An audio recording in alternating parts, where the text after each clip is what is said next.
Hello, welcome to the Football Social with Sky Bet. We are live right now on Soccer M and Football Daily's social platforms, and we will be live every Saturday during the season. Great show for you today. Firstly, on the sofa, former West Ham striker Marlon Harewood. And also, what's even more impressive about this guest, it is your birthday today, isn't it? Yeah. Round of applause for that. Brilliant effort. Thank you. Happy birthday, Marlon. Thank you. Thank you for joining us. Next to him, we've gone from full-time Devils, Adam McCullough. Ad's always great to see you. Thank you for having us. Now, the feature game isn't Man United, which I think you're glad about. I'm glad about, yeah, because I haven't enjoyed watching United over the last few weeks, so it'll be good to watch something else and hopefully see West Ham upset a few Gooners. OK, yes. So our feature game, as we've said, is Arsenal against West Ham, which Marlon, Adam and myself will be across. But, as always, we'll be across all the Premier League games and updating with the EFL action as well. Pete Dorman from Football Daily is back with us. Pete, thanks once again for joining us. Tell us about your role today, because you want our viewers to be involved in the show. Yes, my role is very important, Smithy, and we want you guys at home to get as involved as possible. So drop your comments and questions below this video now, or tweet us at Football Daily or at SoccerAM with the hashtag #TheFootballSocial.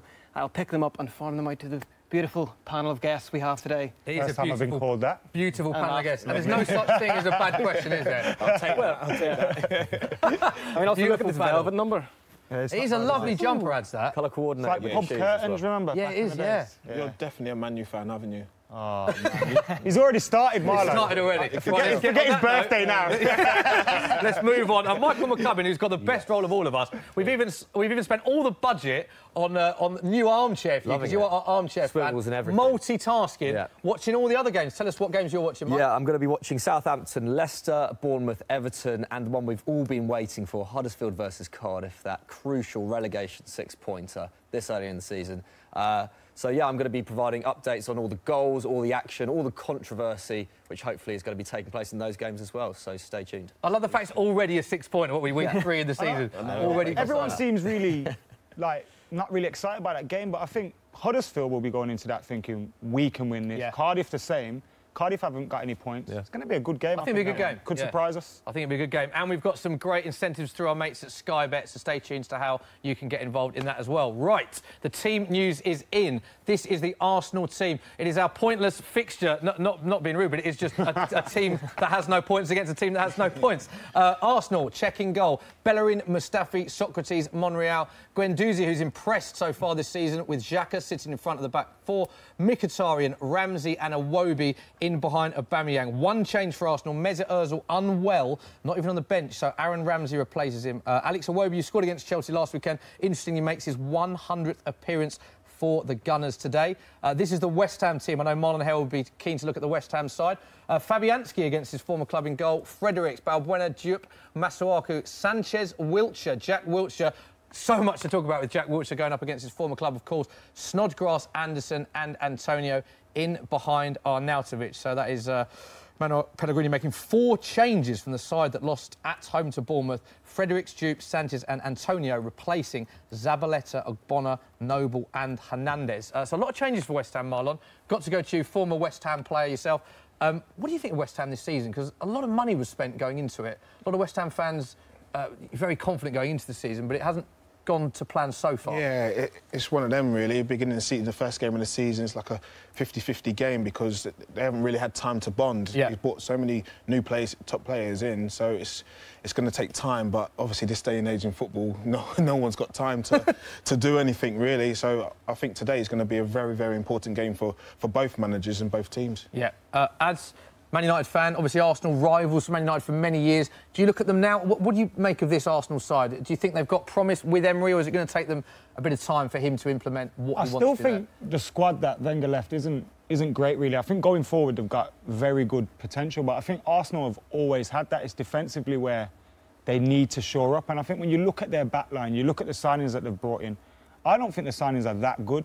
Do you not? At the back, Socrates, yeah. And then Lichtsteiner at the right back. I think Lichtsteiner's a good player, but is he amazing? I don't think so. And I think anyone in the Europa League is going to find it difficult. So I could see a season again outside the top 4 for Arsenal. Yeah, although I do think Unai Emery will improve them in certain areas. Yeah. We've got to talk about Jack Wilshere, of course. 11 years as a pro at Arsenal, 197 appearances, winning 2 major trophies, of course, back-to-back FA Cups.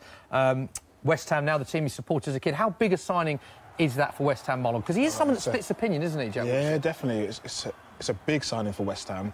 and it's a big game for him today. It is, isn't it? Being at Arsenal for so long, and he'll definitely want to go there and prove something, and I think he'll rally the lads on this game today, seeing them coming out now, and it's a big game for him. Yeah, there he is now. Obviously, the first time he's played against Arsenal, of course. He was at Bournemouth, but it was a loan spell, so he was unable to feature. Big game for Jack Wilshere. These are the scenes, as you can see, at the Emirates. Both teams with 0 points so far. Big opportunity to one of them to get their seasons starting. Looks like a packed crowd as well. They're just all the focus added on Wilshere, isn't it? Yeah. All the cameras. Wilshere, He's a West Ham fan. What's the big deal? He's playing for his boyhood club now, so I mean, he should be happy. But I think it's interesting, Wilshere. I wouldn't be surprised him getting booked very early on. Really? Why do you say that? Cool. Because I don't know. I'm going to ask Marlon, like, when you play against your old clubs, what kind of attitude are you going to? If it was me, I would feel like I want to prove them guys wrong. Yeah, for doubting me, but that may put more pressure on yourself. No, it's massive because when I went to West Ham from Nottingham Forest, and we played them within, I think, 5 games later on. We played them, and every tackle I wanted to win, every run I wanted to win. You're up for it like a. You just want to make sure you win because it's like them bragging rights, really. Yeah. You go back in the change rooms. He's up against a lot of his friends, of course, as well. Yeah, definitely. So he's got something to prove today, and obviously West Ham. Hopefully he'll try and get the first win today as well at that stadium. So it'll be massive for him. Yeah. Would you celebrate goals against your former club? I didn't. I was the places I've been, they were very respectful to me, so I respect them back and didn't celebrate or didn't do anything. And I scored as well. So all the places I've been to. I don't know. I love a bit of foolishness sometimes. I can tell if Adam did, you celebrate. He definitely celebrates. Right. We can have a look at our accumulator every week on the show. As regular viewers will know, we do a football social ACCA. Right, so this is what we've done. We've picked our predictions and put them into a 4-fold accumulator. So, Marlon Harewood, you've gone draw in the Arsenal-West Ham game. Adam McCullough has gone for an Everton win at Bournemouth. I've gone for a draw in the Southampton-Leicester game. This was a tough one to pick. And the Football Daily lads have combined forces, shall we say. Michael and Pete have gone for a home win in the Huddersfield versus Cardiff game.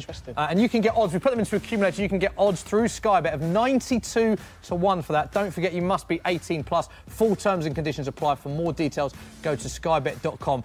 A lot of hard fixtures to predict, Michael, wasn't there? Yeah, I mean, Huddersfield, I feel like Huddersfield, just from having that year in the Premier League, good home form as well, which basically saved their skin last season. Yeah. I think that's what did it for us, wasn't it, Pete, in the Cardiff game? Well, yeah, I mean, I made a terrible decision 2 weeks ago that ruined the ACCA, so I didn't really want to take the hot seat in this, but I think Cardiff are probably one of the worst Premier League teams I've seen in a while. OK. And don't hold back. I mean, You'll warn up next week, you know. Yeah, well. Pete, let's stick with you on that note. Social media. We want the social media audience to be a big part of this show. What are people saying so far? Yeah, I mean, I'm just searching out some feelers for the game ahead, and it's all Arsenal. I put a poll out, of course I did. I love a good poll myself. You do love a poll. Yeah. 60% Arsenal at the minute, 18% draw, and 22% West Ham. So that's fairly. But given that Arsenal fans usually pile in on any poll, that's a really low score for them, isn't it? Well, I mean, I think it's to be expected. At home, I don't really see West Ham having enough to hold them off, if I'm honest. Well, OK. I think a lot of people on social media. Yeah, from what I've seen, why do you think that though? Well, I think if you look at the quality of their forward line, even without Ozil, and the fact they're playing at home, got the crowd behind them, I don't really think after like 60 minutes, I think the game will just open up a lot more. Yeah. Right, the games have kicked off. I think all 4 of our 3 o'clock games have kicked off. To give you a quick bit of team news from the other games. Bournemouth against Everton. Bournemouth, of course, 100% record, started great. Eddie Howe, longest-serving manager in the Premier League, also the youngest manager in the Premier League, which is interesting. Names an unchanged side to the one that won at West Ham last weekend. Record signing Jefferson Lerma is on the bench and awaits his debut. Tom Davies replaces Morgan Schneider in the midfield for Everton, whilst Brazilian Bernard is named on the bench and awaits his club debut. Huddersfield against Cardiff. We've already called that the 6-pointer on week 3 of the season, which interests me. 5 changes from Huddersfield, who've conceded 9 goals in their opening 2 Premier League games. Diakabi makes his first competitive start for the club, while Matthias Jorgensen, Jonathan Hogg, Moy, Van La Parra also make the starting 11.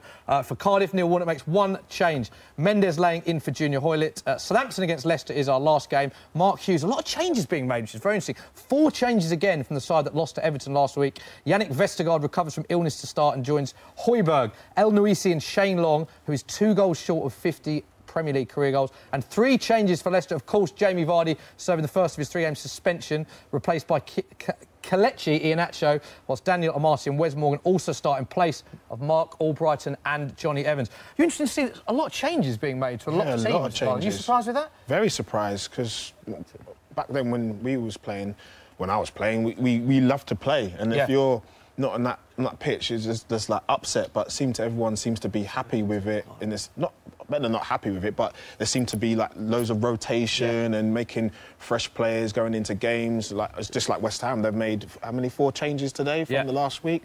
So the players that played last week ain't got a chance to rectify what's happened last week because they lost. So it's a bit hard, isn't it? Instantly adds a lot of the teams that have made that many changes are off the back of losses or draws. So it goes to show what we were saying earlier, that managers and players, you don't get a lot of time now. They're chasing that win immediately. You need to give everyone an opportunity as well. You'll see a lot of teams have brought in players and they need to find a balance. Managers are still trying to find their best 11s. I mean, Jose Mourinho is still just trying to find his after 2 years. So it's not an easy thing to do where, you know, but do you think if you keep chopping and fast. changing, that doesn't help?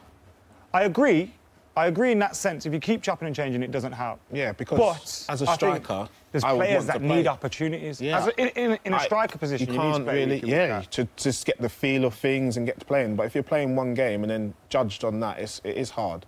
It's hard, but ultimately, it's early in the season. They're not only going to be judged on that one game, and I think they'll come back into the fray. But it is interesting early on in the season. I think the World Cup hasn't helped. No, it doesn't give a lot of teams. Yeah, because they haven't had preparation time. So a lot of point. managers are doing now what they probably would have been doing in pre-season, in Premier League games. Yeah. So we are just a few minutes in. West Ham, slight half chance there. Looks to be quite open. I know we've only been playing a few minutes, Marlon, but quite an open game. You think West Ham will make chances in this game? I think so. Because I think that West Ham have gone quite strong up top. Yeah. The strongest team he thinks like we're going to threaten them. He's got Antonio on the wings that's got a bit of pace, so I think he's going to try and stretch them. He's so versatile, isn't he? Yeah. Antonio, he can play absolutely anywhere. Yeah, is that a good thing to have in a squad, or sometimes as a definitely. player, do you want to nail down that position so that... Yeah, sometimes it's just, it is good, but you just want to play. So if you're on that pitch, wherever you're playing, you just do your best. And I think Antonio's thinking that because he's playing left wing. He's normally a right wing or he's been playing up front. So when you're on that pitch, you just want to perform really and enjoy the game. Yeah, West Ham getting a lot of the ball at the minute. Early result to tell you as well, if you weren't aware, big result for Wolves. 1-1 against Man City. Willy Bolly with a very controversial first goal. It has to be said, off his arm. Make sure you check that one out. It was a very interesting first goal. And Laporte getting the equaliser. The moment that Adam McCullough walked into the green room as a Man United fan and said, this is going brilliantly, Man City scored. Is that the story of Man United season so far, Az? I try not to focus on other people's scores at this time of the season, Okay. but after last week, we kind of have to. And it's just frustrating to me because I'm one of those guys that will look at it like, oh, if only we beat Brighton last week, we would have had an opportunity to go into an early lead ahead of them. So it is very, very early doors, but I'm glad to see City drop points today because it does show they're not invincible against the newly promoted side as well. So, yeah, happy with that, but still, United need to focus on themselves before we start looking at Manchester City. Yeah, well said. Right. Michael, you've got the best job in the house. Yes. There's a lot going on. Dave and Joe have previously sat in that seat saying it's hard to be across all of the action. It is. 5 minutes in, how are the other 3 games going? 5 minutes in, I'm only able to actually focus on 2, which is actually quite useful at the moment because Huddersfield-Cardiff has stopped. There was a clash between the Cardiff winger and Huddersfield's keeper, Hamer. And they've both been on the floor for about 3 minutes now. So the other 2 games, both pretty even. Southampton looking quite positive against Leicester, but, yeah, nothing really much going on in the game so far. Cheers, Michael. Obviously, whenever there is a goal, we will inform you of those. Marlon, you seem to be quite happy with how West Ham started this game. Yeah, very happy. They just almost they keep threatening them, turning them back. The way Arsenal's playing at the moment, they're leaving it quite open for Antonio 1v1. Yeah. And I know he'll be quicker. They'll just give the ball away. So I know he'll be beating them for 1v1s with their right back. Got to talk about the player that they're featuring now, Guendouzi. He has impressed, hasn't he? First game against Man City, he looks quite calm on the ball. As I've said that, he has just kicked the ball out of play, which is classic. Just as you said it. Yeah, just as I said it. Other than that, though, he looks like a good player, doesn't he? He does look like... I've only seen the 2 games of him that he's played this season, so I haven't got an in-depth knowledge on him. But from what I've seen, he does look like a good player, tidy on the ball. A very Arsenal player, isn't he? Very Arsenal-like. Yeah. But unlike Arsenal, it looks like he's got a little bit of bite about him, a little bit of fight about him. And that must be what Arsenal fans want to see.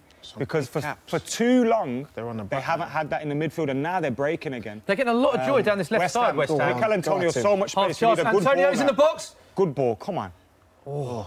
West Ham are getting a lot of joy down the left. Overlap. Oh, just struggled to get the ball in play. It's still in play. Oh. Very open game, this one. Very open. Very A lot open of space game. for West Ham to attack on the break, but that also means there's a lot of space for Arsenal as well. So Yeah, there is. Yeah. it's looking like there could be goals in this game. Where are we thinking we're going to get a goal first?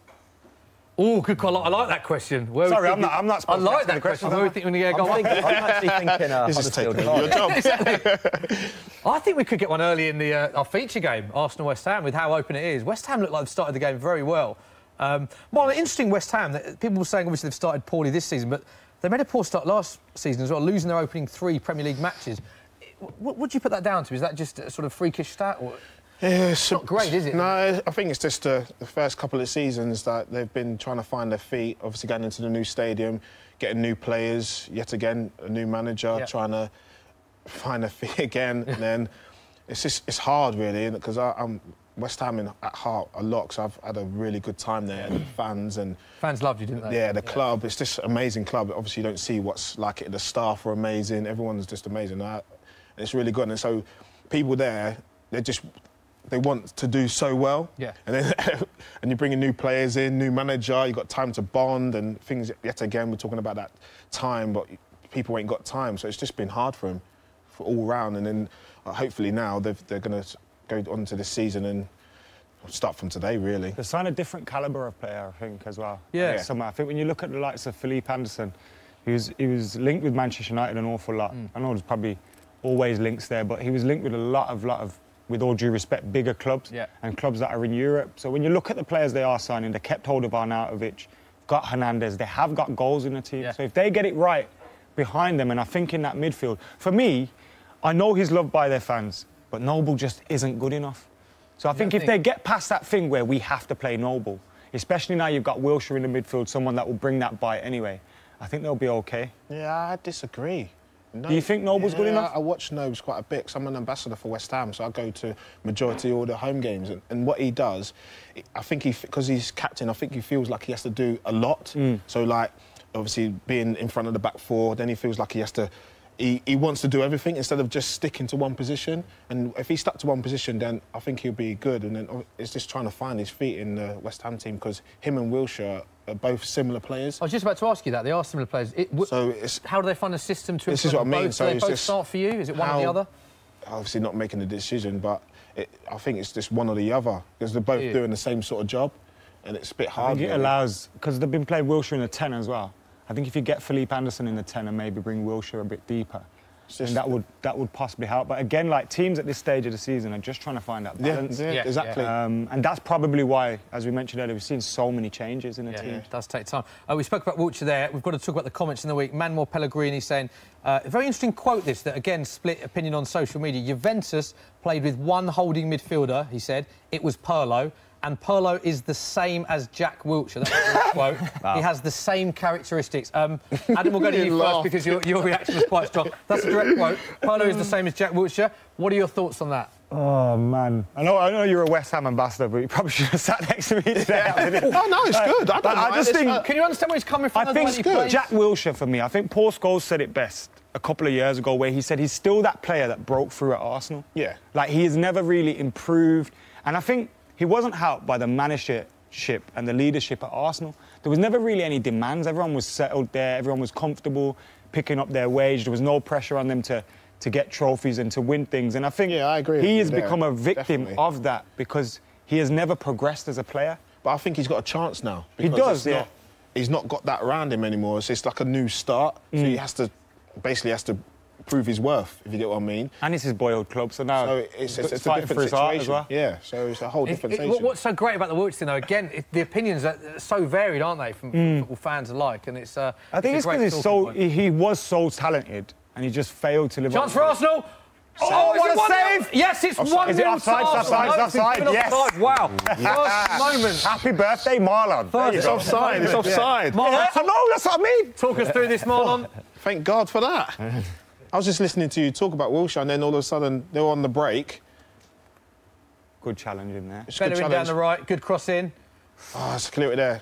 Oh, it's tight, isn't it? It is offside, though. It's a great save. Right decision for you, Marlon. Very. Was it So that's easy to be Aaron up on Ramsey the- with the header. Such a good decision that is. And the ball is in the back of the net, but it hasn't been given correctly ruled off for offside. It is still 0-0. I believe we've got a question from one of our viewers that we can see now. Pete, do you want to give us this one? First comment of the day, keep them coming.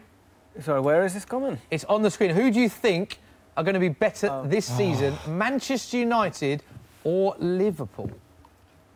Who do you think is going to be better this season, Man United or Liverpool? We've got to go to ads for What, that going one. on the first... Yeah, I'll go for you, because I'm going Well, on the first... I think- on the first couple of games... On the first couple of games, obviously Liverpool, but if you... Let's go! Oh, chance. Oh, side netting. It's all going on at the Emirates. Arnautovic. Arnautovic with a big chance again. Oh. It That is was a all good go- I'm sticking by my opportunity. prediction, the first goal on this game, because this game is. I'm glad so you've moved open. on from that question, by the way. No, he's not offside. He's not offside. Arnautovic is through. Cross goal. Tight angle. Oh, he's hit the Cross side goal. netting. Antonio's there for tap-in. What's he done wrong there, Marlon, for the striker? God. I don't know. I can't answer that. As a striker, what are you doing at half What do you time? think? What would you have done? As a striker, it's a bit of both, really. If he's going to hit the... If he's taking the chance, he's got to hit the target or go and cross goal. Because if he goes across goal, it's allowing someone else to have a tap-in. Or, look, so Antonio's telling him now because he was free. Yeah, he is, isn't he? Having words So, instantly. you've Antonio got to saying to look. Arnautovic, you should have squared the ball. Square the ball or hit the target. Yeah. So None of the that's two. just normal. Like, so if he hit the target, Antonio wouldn't have anything to say. But because it went wide, as a striker, when you go in that half-time, I know Antonio's going to be having a word. How hard is that, though, as a striker? If you miss a chance, the last thing you want is your teammate saying, you should have scored that, mate, or hit the target. Not really, because if you're free, you're going to want him to pass it. So if you ain't hit the target, that's just It's in obviously your right football to say talk. it. Yeah. Is it annoying when, like, as a striker, you must know that you've missed a good opportunity and you've got people saying to you, like, oh, you should have scored that? Yes, Like, does that make you more angry when you know yourself, I should have buried that? yes and no, definitely. Oh, Is that penalty? is that a penalty? No. No, not given. It's Yes, amazing it is. how open Yeah. this game is. It's a good, amazing how good open question, this but game is. yeah, you are riled up already that you've missed the target, and it is a bit annoying. But at the same time, they're only saying it for a reason because it could have been someone else on, just like that instance there. Antonio had a tap in, so he's in his right to say to him, "Bro, look up. We could be 1-0 up here." Well, Yeah. Marlon, on that note, we've got thank you for your comments. Keep them coming in. There's a question for you on screen now that you can see at the bottom. Can you ask Marlon if he could come back up front for West Ham, please? Yes, I can. Marlon, thoughts on that? God, I'd love to, but I'm a bit out of shape now at the You moment. don't look out of Watching- shape. You look in great shape. I try, thank you. But it's obviously the fitness levels now for the last 2-3 years are a joke because I go to quite a few games and people scoring goals in like 92, 93 minutes of games and the tempo is just seriously really up there. But, mate, I'd love to. If you need me, just give me a call. Good question. Keep them coming. Michael, let's go to chance in one of the games. Yeah, Callum Wilson. Awful miss. Awful miss. Had the whole goal gaping open at him. And, no one even closing him down. Ball comes through and he puts it over the bar. Free kick. So, Bournemouth should be 1-0 up. But And in it's, the other 0-0. games, who have you been most impressed with team-wise so far? I think Southampton and Leicester, quite a scrappy game, but both teams looked like they could score at some stage. I think Southampton have been the better team. Huddersfield, Cardiff is quite open. Congolo had a really good chance for Huddersfield from range just a few minutes ago. Going back to that clash between the keeper and the Huddersfield winger, both those players have gone off now. So both teams only have 2 subs left. So that could be actually quite interesting. I can see this being quite a good game going in late. But yeah, still 0-0 everywhere else. So, Cool, thanks, mate. Let's go to Pete. Already had a few questions from social. Got any more for us? Yeah, there's an interesting one here from Phil, and he has asked, a lot of people are saying that Arteta will be the next City manager. Did Arsenal make a mistake by signing Emery instead of him? Oh, go to you with that one, Marlon. Oh, God, that's a good It's a good question. question, isn't it? But I was just about to take a free kick. Here we go. Oh, delivery. God.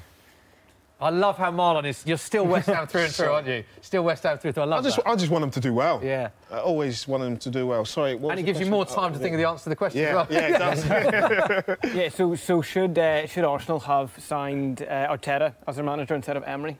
I think he would do well, but the manager that they got now is very well thought of. So I don't think they've done wrong in having this manager at the moment in time. And obviously Arteta's there for later on, and if things don't go right for Arsenal. So, but I think that the manager that they've got now will do a very good job, because hearing on the grapevine, he's very well thought of. Yeah, do you think it's more of a risk? Because we know how respected Arteta is as a coach, but obviously, as a number one, as a manager, he hasn't had that experience. Would that have been a more of a risky appointment than, say, an Emery? No, not really. I don't know why. That's always obviously everyone goes on experience and stuff like that. I don't believe in that. I believe in that if someone willing to go and give it a go and give it a good chance, and the lads respect him, I think he will have a good time. OK. Michael, any other chances in your games? No, nothing at all. Actually. Nothing at all. Thank you very much. He's watching 3 games, by the way. It's all just in the midfield. I was going to say, though, Marlon, I think West Ham probably could do with you out there today, because I was doing a little bit of... oh, yes, go on. It's 3v3. Oh, come on, man. He was giving him a call there. Slow from us. Is that Jack? I think that was Jack Wilson. Sorry, Michael. Going back to your. Yeah, no, point. I did one piece of research this morning, and I found out that you were unbeaten against Arsenal with West Ham, and you scored the winner against them once. You scored a famous goal, a late goal, didn't you, against Arsenal? Was that one of your favourite goals? Place erupted. Yeah. No, I think West Ham fans is one of their favourite goals because it's Arsenal and it's a massive derby. Yeah. And that was a good Arsenal team as well. That was with Henry and like Kleb and the was that the instant the two managers coming together as well, that game? Which one? Was that 2006 sort of time, I think it was. At home or at Anfield? Because we were the last team to beat Arsenal at Highbury. OK, all right, yeah. So that would have been, I think, the one where you scored the winner was the first meeting at the Emirates, maybe, or at Upton Park. At Upton Park. But then there was like 3-2, I think, at Highbury. Yeah, that one's a good game. Yeah. Good team, good times. Yeah.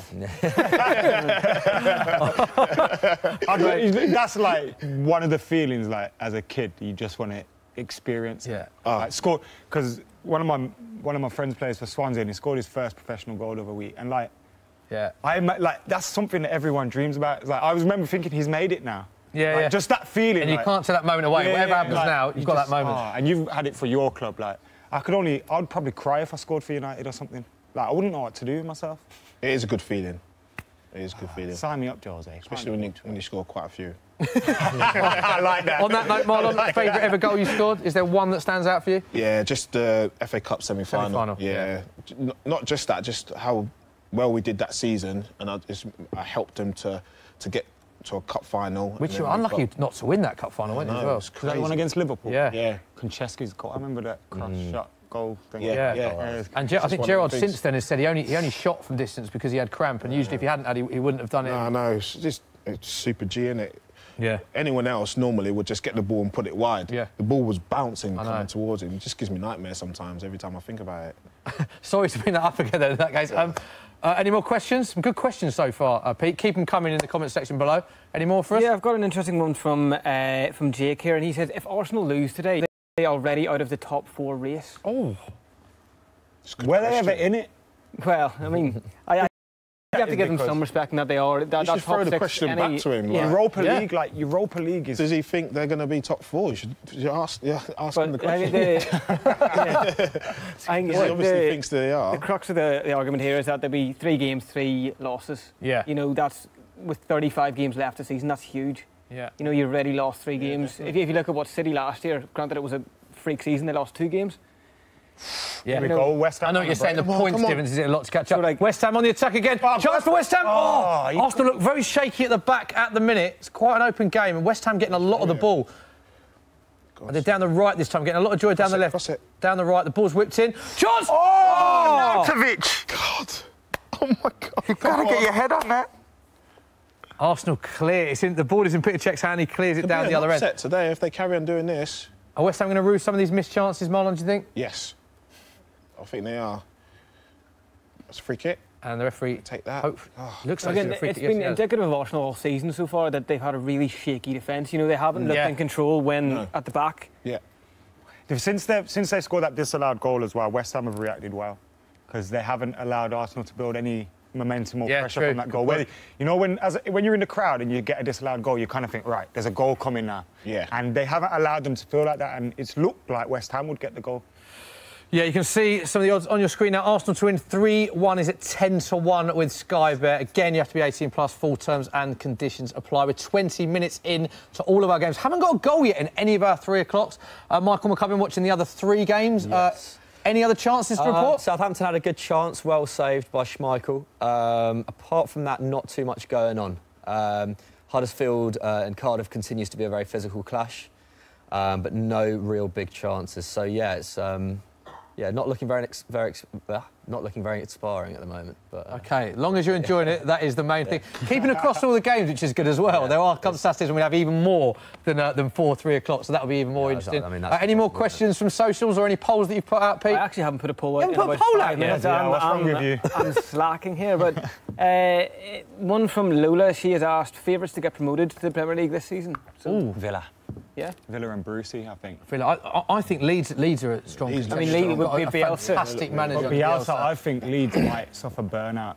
Do you? Under Bielsa's start, 46 Is that games. because you're a Man United fan, or is this? No, I proper hate Leeds, but like I want them to come back because it's a great game to have in the Premier League. Leeds on that note, Leeds have just gone 1-0 up against Norwich. Adam McCullough. That's twice. I've got them in one of my anchors. So We will be updating you with all the results from the Championship. Leeds are 1-0 up against Norwich. Had a fantastic start to the season under Bielsa. This game is so open. It is a very open game. Any other teams that you like the look of in the Championship, Ads? I think Aston Villa will or should come up. Yeah. I do think Leeds is a good shout as well. Yeah. But I think it's so open down there. People expect Stoke and West Bromwich Albion to come up, but the readjustment to life in the Championship, games every 4 days. Stoke are struggling. Yeah, they haven't won a game. Favourites, and they haven't, as I say. And they lost against Wigan at home. Was it 3 or 4-0 the other day? And it was so easy for Wigan. And Stoke are currently leading 1-0. James McLean, interestingly, so they are leading in that game. But you're right, they need that, don't they, Ads, after that performance against Wigan?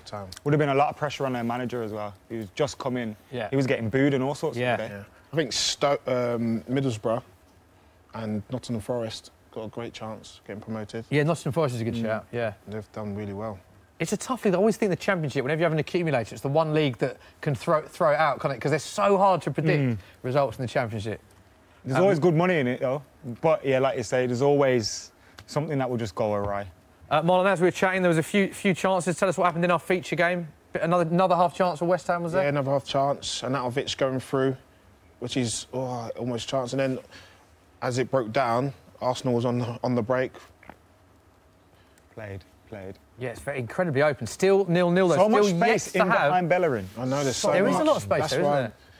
His push-ons a lot, though. Yeah, it's interesting to see if Arsenal will do any change, if it stays like this, or West Ham score, whether they'll change the system or Emery will stick with it. Nice ball over the top, and it's in to the arm. Battle today.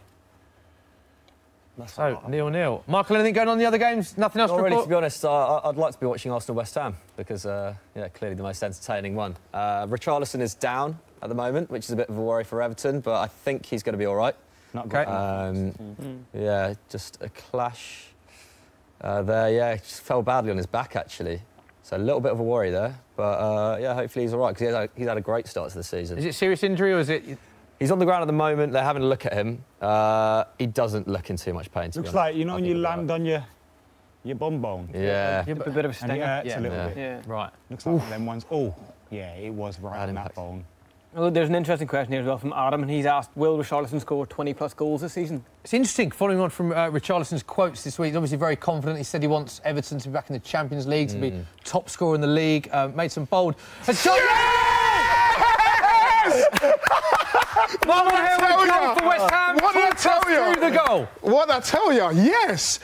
The Arsenal was on the break. I can't remember what player was going through. It broke down just in the last third of West Ham, and they just went on a break here. Felipe Anderson, that. Anderson was on the ball, came through, passed it through to Natovic, and then he put it through. He passed it back to him, and Natovic just... Oh, it's a lovely finish. First time as well. What a finish. Great goal. Statues, though. And West Ham have deserved it, Marlon, as well. Yeah, definitely. They're again out of shape. Like you said, they reacted really well after the goal was disallowed. Lovely bit of play between the two. Yes, it's a lovely finish. First time as well. But yet again, as you was talking about Arsenal's defence, the defending has been woeful. Yeah. Been really, really bad. Bellerin was in between his centre-halves there when he ran across. So it is our first goal. I did say I thought that would be the first goal of the day. Come it on. is West Ham 1-0 up at the Emirates. So Arsenal currently... The transition of Arsenal has been terrible. And they're only the recovery runs has been really bad. I'm sorry. obviously just saying what I see, and they're not. Obviously, You're he's just talking surprised about at how poor Arsenal have started. Well, it's just a question there. It's like top 4. This performance, how can they compete? Because the teams they're going to be playing against, the top 4 teams that's supposed to be up there, their front line are rapid, and I can't see. They're not recovery runs have been terrible. Is Emery going to need time though? Is it only his 3rd game, or is this worrying signs for Arsenal fans? If you're an Arsenal fan watching this now, Yeah. do you say, look, here's only 3 games It's exactly the same as what they say about West Ham. It's like no one's got time, so you need your players to react. Whoever you're playing, whenever you're playing, and Arsenal are not reacting, so it's not good on him. It's not a good reflection. They need to react. Yeah, Arsenal have been very poor at the back. First goal of the day, West Ham 1-0 up. How are the other games going, Michael? Any other signs of a goal where you are? Not really, to be honest. Everton are playing a bit better than before. Richarlison's back on his feet, looks pretty sharp.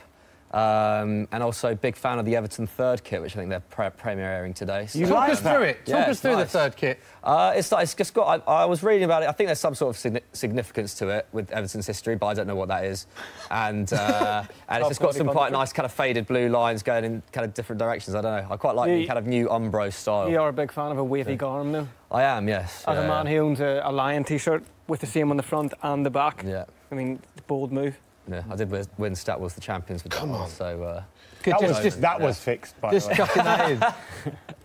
Well, we've got a little quiet moment in our feature game. Let's just update you with some of the scores in the Championship. Bolton 2-0 down already at home against Sheffield United. Mark Duffy and Kieran Freeman with the goal. Norwich are 2-0 down at home to Leeds already. Worrying signs there for Norwich. Sheffield Wednesday 1-0 up against Ipswich. Stoke 1-0. They badly need a win, Stoke City. James McLean with the only goal of that game against Hull. And Swansea 0, Bristol City 1. Andreas Weimann with the only other goal. Now, come on, defend. Defend. In the Championship. what a Chance for Arsenal. What a challenge. Good Who was defence. that? Good defending there for West Ham. Very good defender. Who's 24? Who's that? Who's 24? You got the... Half chance for Arsenal there, Aubameyang, but Fredericks, well I think. defended from West Ham. It's great defending, that was. This could be a very high-scoring game, couldn't it? Both teams having a lot of... Arsenal are going to have to come out more now, and they're going to leave more holes at the back. Yeah, like I said, it's going to be the battle of the fittest. I think they need to get Felipe Anderson over on this side, Bellerin's side, get Mikel Antonio working down there, and they'll create some openings for I don't know, they're doing it well now. They are, but I think just focus. I think bully Bellerin in this game and just Yeah, but I focus think down they've that side. changed it. So Anderson's got like a freer role, which is good for him because he's just behind Arnautovic. Yeah. Which I think that's the sort of position he likes. He's got like a free role, taking up some great pockets for them to give the ball to him. Got a question here for you, Marlon, from Dumb Originality, and they have asked if you could pick any former Hammer to bring back into the starting lineup, who would it be and why? Ooh. Oh, Lord.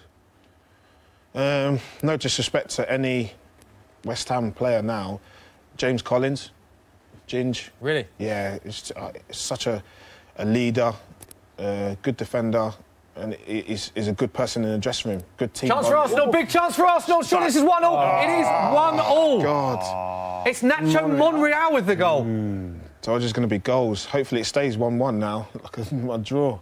Oh, yeah? Marlon predicted a draw. West Ham started so well, straight down there. They've only been ahead a matter of minutes. Good play from Arsenal or poor defensively from West Ham for you, Marlon? It's a bit of both, really. Bellerin again down the right. Got a lot of Yeah. joy against Chelsea, didn't he, Bellerin down the right? Ball's whipped in. It's a Wilshere not following his man. bit unlucky with the ricochet there, bit unlucky. It's a good ball. It's a good ball in. Good finish. Yeah, straight to Nacho Monreal, who is 6 yards out. Can't really miss from there. A lot of joy for Arsenal down the right. Bellerin whipping the ball in. Yeah, it's a good Save ball. from Fabianski, straight into Monreal's path. It is 1-1, game on. Been a Ball's great hard to game, this as defend. well. Yeah. So, yeah, James Collins. Did you played with Tevez, didn't you? Yeah. At the time. What did you make of Carlos Tevez when he was? Oh, he was amazing, mate. He was amazing. Just how he was. Him and Javier. Javier is probably one of the best midfielders I've seen train and play. Mascherano. Yeah, his distribution, his fitness levels, how he... Obviously, you could tell he went to play for Barcelona, and as small as he is, he played centre-half, so you can tell how good of a player he was. But both of them were fantastic, and I was quite privileged to play with him, to be fair. Yeah. That was a huge moment, wasn't it? Because West Ham signed them together. And Yeah. I didn't think anyone knew what was happening. No. when did you find out about that? Did you get word that those double transfers were happening, or you just knew we when were they just were closing? training, and then we just saw these two lads coming in, and then we didn't even know who they was at the time. Really? No, and then we was just training with them, and then you could see they were top-class players, and then, oh, go on, get Chance for there. West Ham. Oh, why is he shot? Oh, take it Why in. is he shot? That was Mikel Antonio. Threw on goal, decided to shoot very early when he could have taken it through. He went for the far right into corner. Petr Just Cech's hands. never hit it. They're on a break again. 25-yard And goal. Arsenal on the break. This is such an open game. It's end-to-end stuff. God, Lovely tackle. challenge there. End-to-end. This could be 3-all, this game. There's been so many chances. Just showing a replay of the chance now. So Again, and Anderson's on it. lovely Anderson- pass from Anderson. Antonio is pockets through. he's Why is he taken not out. taking this another touch here? Bellerin gets so It looked like he went for the top corner, but just didn't get a clean enough hit on it. getting a clean enough hit on it. Interestingly, Arsenal haven't lost a Premier League London derby match at the Emirates, this is, since January 2016, when they lost 1-0 to Chelsea, winning 6 and drawing 3 of their derby games. They've got a very good record against fellow London clubs at home, and they've got another chance now, Thank God.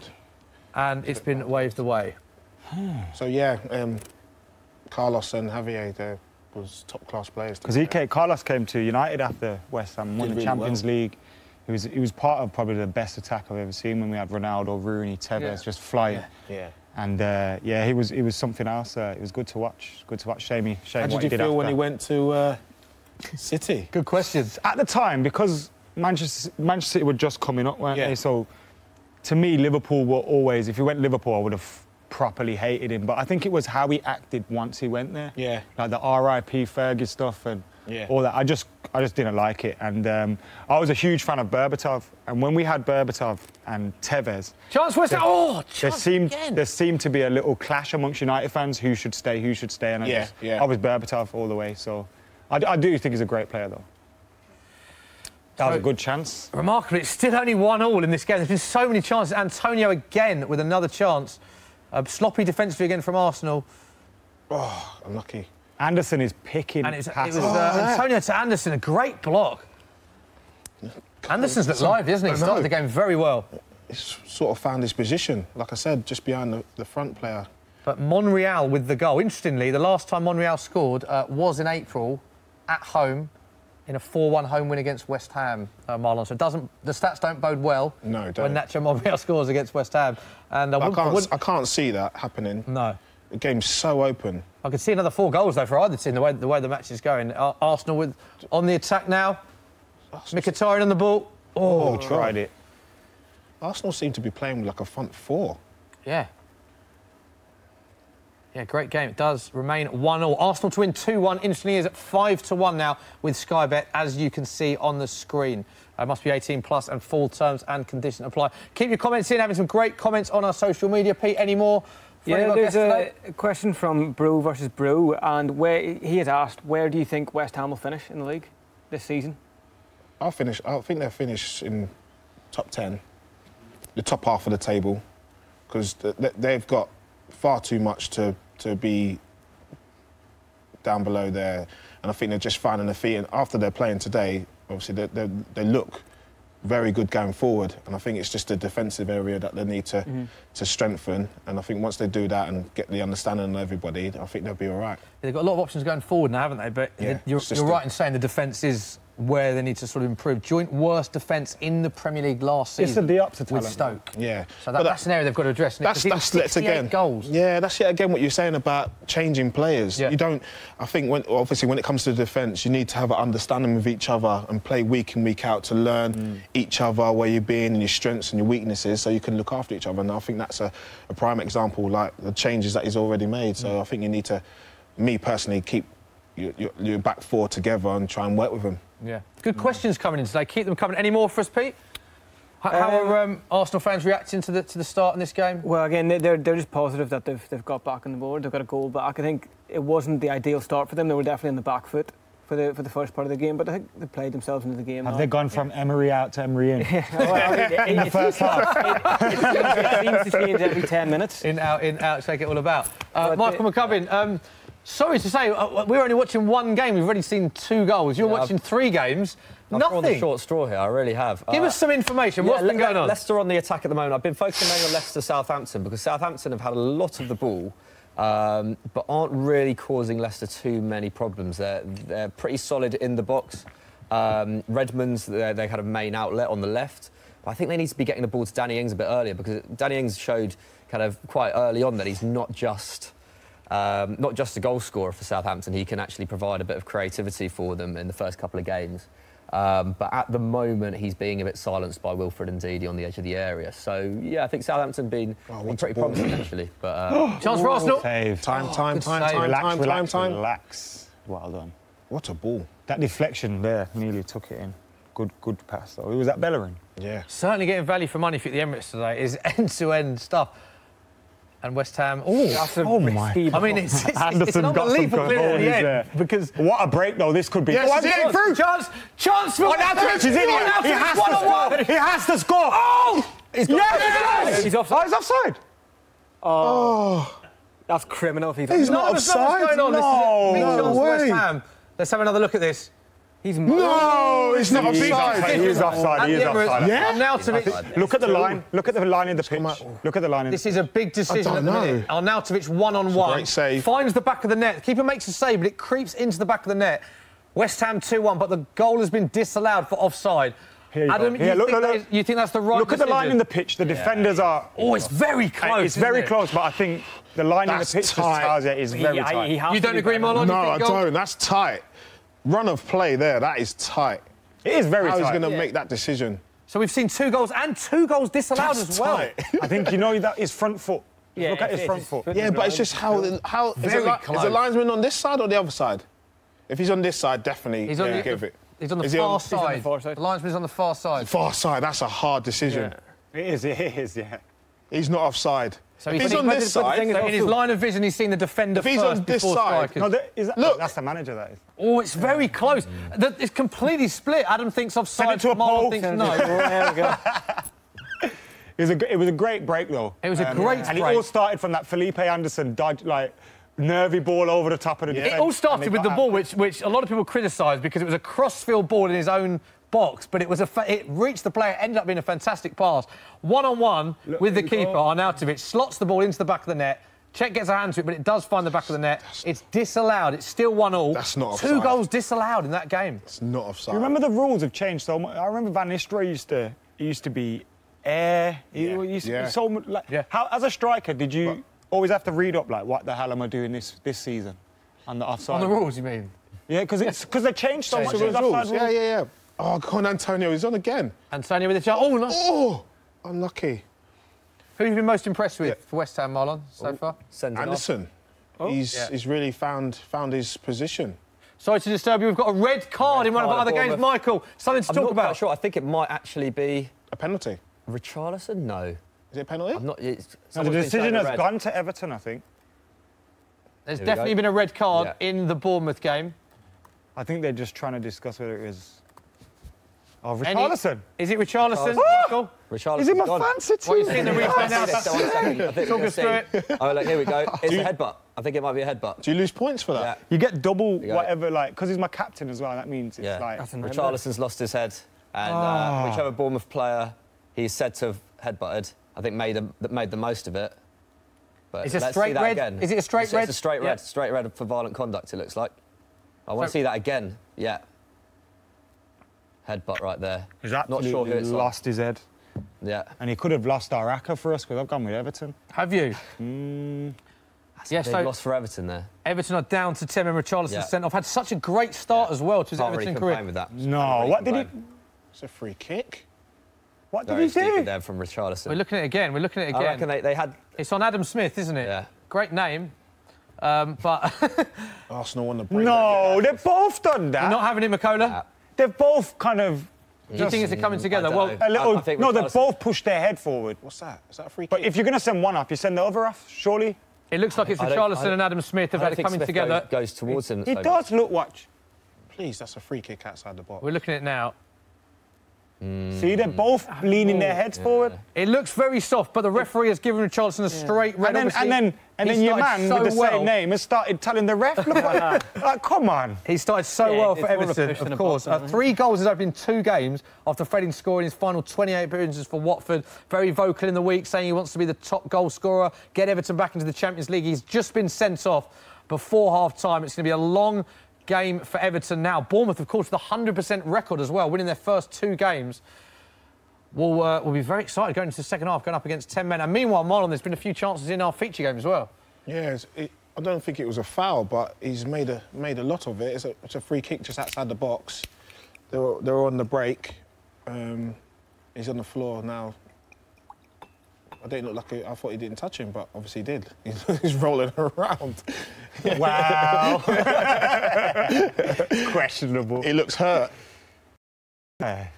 Frank Lampard's Derby have just gone 1-0 up against Preston, should I say. Mason Mount, player that a lot of people are very excited about, scoring 1-0 at Derby. Derby. They're good. You ever fancy a managerial job? Yeah, I'd love to do it. I coach now at the moment. I do the under-13s and 14s at Nottingham Forest, part-time. So it's quite nice, really. Is that the dream for you, Marlon? First team manager one day? Yeah, definitely. Yeah. I'd love to do it.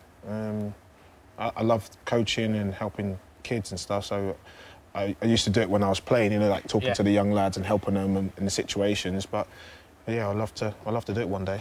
What kind of manager would you be? I don't know, I'm still finding my feet, being honest with you, because I've been through so many managers and so many methods and stuff, and some of the methods that they have, they all work, so I'll probably take little bits and then add my own stamp to it. That was my next question, actually. Which manager do you take the most from? But you take a little bit from everyone you've worked on. Definitely. Yeah, the things that I liked and that the lads reacted well, I think I'll just use them. Chance for Arsenal, big chance for Arsenal here, Marlon.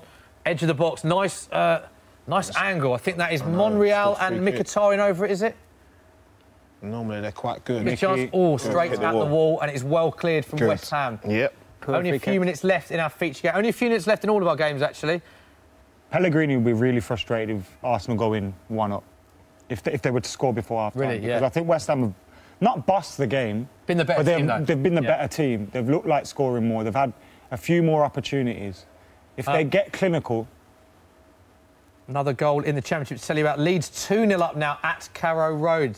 Bielsa with a great start to life at Leeds. 2-0 up at Norwich. So a lot of goals going in the Championship. QPR also 1-0 up against Wigan. Talk about another team badly needing a result. QPR, we sat here last week. Yeah, what happened to them? 7-1 to West Brom. So QPR badly need a win, and they are winning 1-0 at home to Wigan as we approach the last few minutes in our feature game. Injury going on, Adam McCullough, in our feature game? West Ham have got a free kick, but the Arsenal player is rolling around. I'm so confused right now. I was just thinking that. I was just watching that. I was thinking... And if you're confused, then I'll be even more confused. Tell us what happened. What happened there? The ball seems to have gone in for the ball. Snodgrass is down. I think here we go. The Arsenal players... Here we go. Is it Xhaka? So... Oh, it's Snodgrass and Xhaka. This looks quite nasty. Snodgrass has got the ball. Xhaka's absolutely clattered him after the ball's gone. I don't think it was anything nasty. I don't know. I think he's just rolling around because... He didn't want to get sent off. Yeah. I mean, it's a classic Xhaka tackle, isn't it? I'm being serious. Yeah. Well, do you think that's a red card? No. I just he gave a foul away, so I'm thinking he's thinking I'm going to get in trouble for this, and because he didn't look like he got hurt, because it looked like... Yeah, but then if a West Ham player does that, I think the referee contemplates sending him off. And I know I'm a Man United fan, we get decisions sometimes, but I think it depends if you're at home or away. You think that makes a big difference? Yeah, I think it makes a difference. I think if that's at Upton Park, the ref might like to have a look at it. They're showing the replay here. There it is. I mean, I don't think that's a red card. It's a strong coming together. Yeah, I mean, it's I don't think it's 50-50. He's nowhere near the ball. Not once does he ever look like getting the ball. He gets there a split second before him. Actually, I think it is a card, to be fair. Yeah, I think it's a yellow, but he's coming hard, he's committed. I don't think he can... He's got scared. His reputation goes before him. Well, yeah, I mean, again, Xhaka, I've always said, is a red card on legs. You know, he's just a walking red card. And I don't think he's How is he keeping Torreira out of this team? This is the thing I'm saying. I don't think he's good enough to play in that team because he doesn't have a head. He loses his head all the time. He runs about like a headless chicken as well. Torreira, they've paid... How much did they pay for him? 25 mil. 25 mil. Yeah. I think... Maybe he's Arsenal fans, to let us know what adjust. you think about the system and the players that he has chosen, Torreira. I think just a lot of people would have expected Torreira to start, wouldn't they? Good watching point. Arsenal, I just don't see what Xhaka adds to that squad, to that Good midfield. point. West Ham, lovely bit of build-up play again from West West Ham Ham. are playing. Oh, what a ball. what a ball. What a run. He's He's on. only kept himself on side there. Kept him on side. Yes. Arnautovic. Come on, tight just angle. before half-time. Snoddy. Oh, go on. Oh, Felipe. There's so much going on in this game. God, come on. Bellerin clears the danger for Arsenal. It's a great ball. Yeah, Arsenal are lucky to still be in this game. Arnautovic's run was very good there. The way he peeled his great run ball. back a little bit, just to make sure he was in line. Michael McCubbin, Yes. update from your games. We're at half-time Yeah, yet? half-time at Southampton. Danny Ings had a really good chance, saved excellently by Schmeichel, so he's kept them in the game there. Bournemouth, Everton, still 0-0, approaching half-time. Everton look like they've lost their these shape are a the bit. since scenes at Richarlison going half-time. on. Yeah. Southampton, Leicester still... not Southampton, Leicester, sorry. Huddersfield, Cardiff still going on. But I expect that will end 0-0 as well. So yeah, all pretty boring in the other games. So Yeah, far. these Get are the down, Tony. scenes. 0-0 Touch. around the grounds. Only game still playing is our feature game. But looks for chance. West Ham. Oh! Flag was down as well. Snodgrass buries them. Oh, God, He has to Snoddy. dig He that. has to score. That's a Marlon, little... he's That's got a to score there, isn't he? Yeah, but... Was he think he- surprised that Arnautovic left it? Arnie was onside, he should have took it. No, he left it. I think. Oh, I he's got think to he was score there. surprised. Got to score there. That's a little dink there. Is he left-footed? He went down. The defending there is Oh, beautiful. God. You see what Glenn Murray did against... Oh, yes, week. West Ham. I'm loving this. You're loving it. Come on. Excited the way West Ham are playing. These are the scenes. Well, 'cause they've been written off. outside. Yeah, they've been written off before the game's even Another scenes that's been started. caught. Adam Smith involved in that red card incident. The referee showing a straight red, should I say, to Richarlison. Bournemouth have won their opening 2 fixtures, going at 0-0 against Everton, and they're going up against 10 men. Eddie Howe will strongly fancy his team to take all 3 points in the second half, as that game On a has break just gone to again. half-time. Look at Arsenal's defending. Look at this. Where is the Surely defence? this is something Emery has to address at half-time. Referee! Referee's not giving it. He did So go down They're soft, literally but it going was a foul. 3v3 every time. Because they play so high up. Look, they've got 3 up front, and their 3 up front is their left back and their right back. It's a very valid point, that, isn't it? Yeah. Look, And it's not as if they have good centre halves either. Mustafi and no, Socrates. so now they're on the break again. Miles. Look. Oh, the whistle's gone. the whistle's isn't the gone. way Arsenal play? They're on the break. They've got 3v3. Every Yeah. time, yeah. So that is the And they've nearly been whistle. And their 3 times defence, at least. yeah. Half-time whistle at the Emirates has gone. Arnautovic with the great first goal for West Ham. Nacho Monreal, minutes later, equalising. Arsenal had a goal disallowed. West Ham had a goal disallowed. Split opinion in the studio, actually. West Ham's disallowed goal as to whether or not Arnautovic was offside or not. So much for both managers to talk about at half-time. It's certainly been our game of the day. It's our feature game of the day, but it's certainly been the most entertaining. The last game has just gone to half-time. It is Huddersfield 0, Cardiff 0. David Wagner and Neil Warnock there.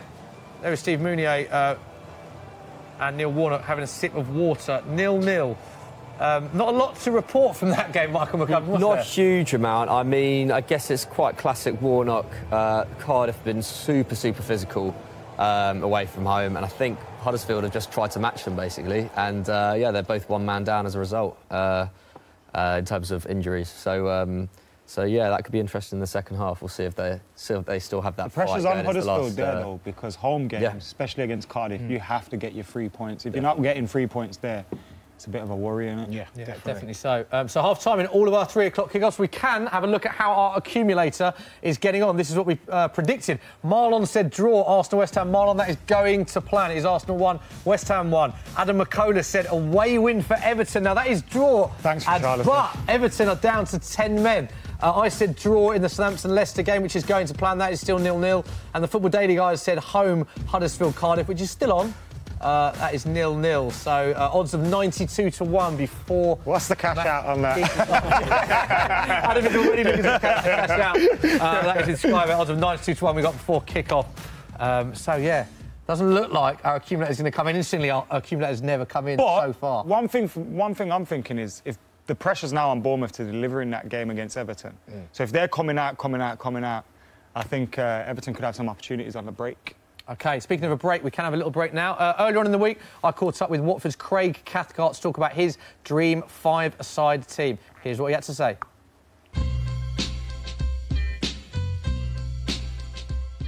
Craig, dream five-a-side team. I know that you've seen this feature before. You're going to pick your best 5 players based on all the players you've played with in your career. Formation, what do you go for? Obviously goalkeeper. Need one of them. Important. Yeah.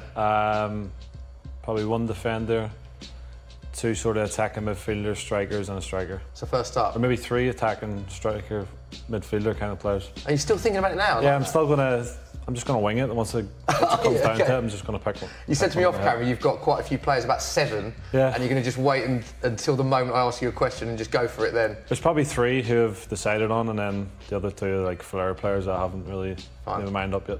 Okay, goalkeeper, first up. Who's in sticks? I've gone for Aurelio Gomez, someone I've played with here for 4 years now, and yeah, especially five-a-side, he's so big and he's massive in the goal. He's got those big long arms to pick any shot out, so I picked him. And shot stopping, you look at Aurelio Gomez, that's one of his main attributes, isn't it? He's an unbelievable shot stopper. Yeah, like I said, he's one of the best I've played with. He'll talk as well, which will help, and yeah, shot stopping's one of his main things. Like I said, those big go-go gadget arms he has, he can pick out the top corners. Gomez in sticks, yeah. Top keeper. 1 defender, you said? I've gone with Johnny Evans. Someone I've played with. No, I've known him since he was a kid. I played with him in the youth team at Man United, and obviously with Northern Ireland as well.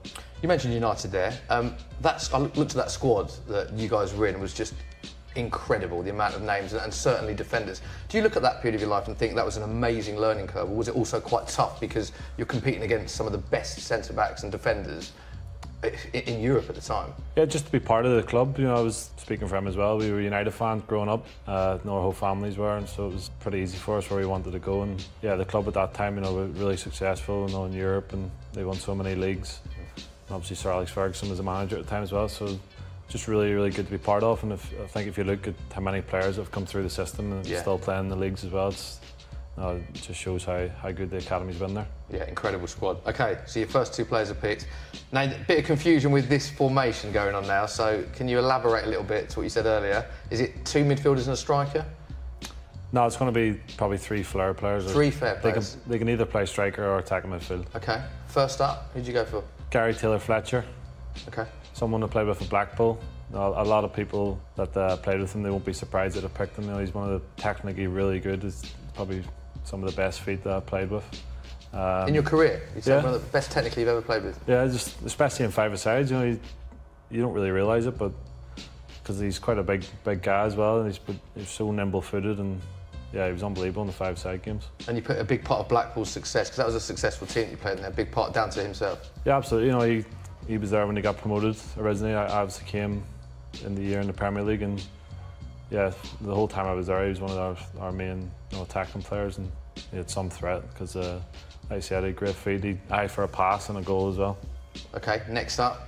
I haven't picked too many United players because I actually didn't make a first-team appearance, so that's probably the reason I didn't have a team full of Man United players at the time. So, yeah, next up would probably be, I'll put Steve Davis in, who's actually a midfielder. I was going to go a bit more attacking, but Steve Davis, he's got an eye for a goal, eye for a pass as well, and yeah, he works really hard too. So, yeah, I put him in. So it sounds like you've just thought about that, Stephen Davis. What role has he got in this sort of team? Again, someone that can attack and defend. Yeah. But no, he's been captain for Northern Ireland since I've been in the squad now, and one of the best players I've played with. Technically really good, all round game, and yeah, he's a great lad as well. So he's loved by Northern Ireland fans, isn't he, as well? Yeah, I think any team he's played for, I've ended up loving him just because of the way he plays. He gives his all, and like I said, he's really good technically, and he's got like an eye for goal as well. And going back to your earlier point, you mentioned United there. You're not picking players because you didn't make a senior appearance, but you were training with some incredible midfielders. Who are the best players that you trained with in that team, would you say? Again, I think everyone says the same. Like, Paul Scholes is the best player I ever played with or trained with. Yeah, he was just unbelievable just to watch. Like, some of the things he could do, you couldn't get near him. No one could get near him. Even the new players that we signed, you thought they were coming in with big names, and no one could touch him and train him. Most complete player you've ever seen on a training pitch? Yeah, definitely. Okay. One more player to pick. So your goal scorer? Fernando Forestieri. Yeah. Again, just natural talent. Just wants to nutmeg people for fun. I think he'd rather score than nutmeg sometimes in training. Really? Yeah. Does that wind you up as a defender? Yeah, it could do at times, but no, when it comes off, some of the stuff he could do is unbelievable. Super sub. You get one. If that team's not quite gelling, you can put yourself in. You can put another player in? Nah, I wouldn't put myself in that. Why not? I'll go Ronaldo. Okay, oh, it's an amazing sub to have. Yeah. So you've gone, no disrespect, but Taylor Fletcher starts and Ronaldo on the bench. How do you think Ronaldo would react to that? I think if I'd actually played a game for United in the first team, then I probably would have picked all United players. Okay. But to be fair on the teammates I've had through my whole career, that's the reason I've gone for that. But I'll have Ronaldo as a sub, why not? Okay, so we have to talk about Ronaldo there. You've seen him in training. You quite rightly said didn't play with him, unfortunately, but you trained with him. Yeah. Tell us about Ronaldo. Unbelievable. No, he's a physical specimen. You see the career he's had, but he's done it all with hard work as well. Like everyone says it, that he'd be the first in training and last out, and yeah, he was a great role model at the time of the club because we can see how hard he was working, and to see what he's achieved now, he's got everything he deserves. Did you have any conversations with him as a young player that you were back then? Not really. I was, like I said, I was a young player at the time. It was quiet, and maybe his English wasn't as good back then that it is now. But yeah, just to have a chance to train with him and to see how far his career's gone is unbelievable. Yeah, incredible player. Manager, tough one for you. I'll manage it. You'll manage it? Yeah. I think I can get the best of that group. Okay. Is that because that's a tough question to answer because you're still playing, or? Yeah, I've had a lot of good managers, so it'd be difficult to pick one off the top of my head who would be good. So yeah, I think I'd enjoy managing that team. Is that something you want to get into when you finish your career, coaching or Probably managing? not, no. No? No. Don't know, I don't really have an interest in coaching at the minute. I'm enjoying playing, and I want to play for as long as I can, and then you never know, in the next few years maybe something will change, but for now I want to enjoy playing as long as I can. Craig, thank you very much for your time. Good luck for the rest of the season. Don't forget to like the video, subscribe to Soccer M's YouTube channel, and let us know in the comments section below what you think of Craig Cathcart's Dream Five-a-Side team.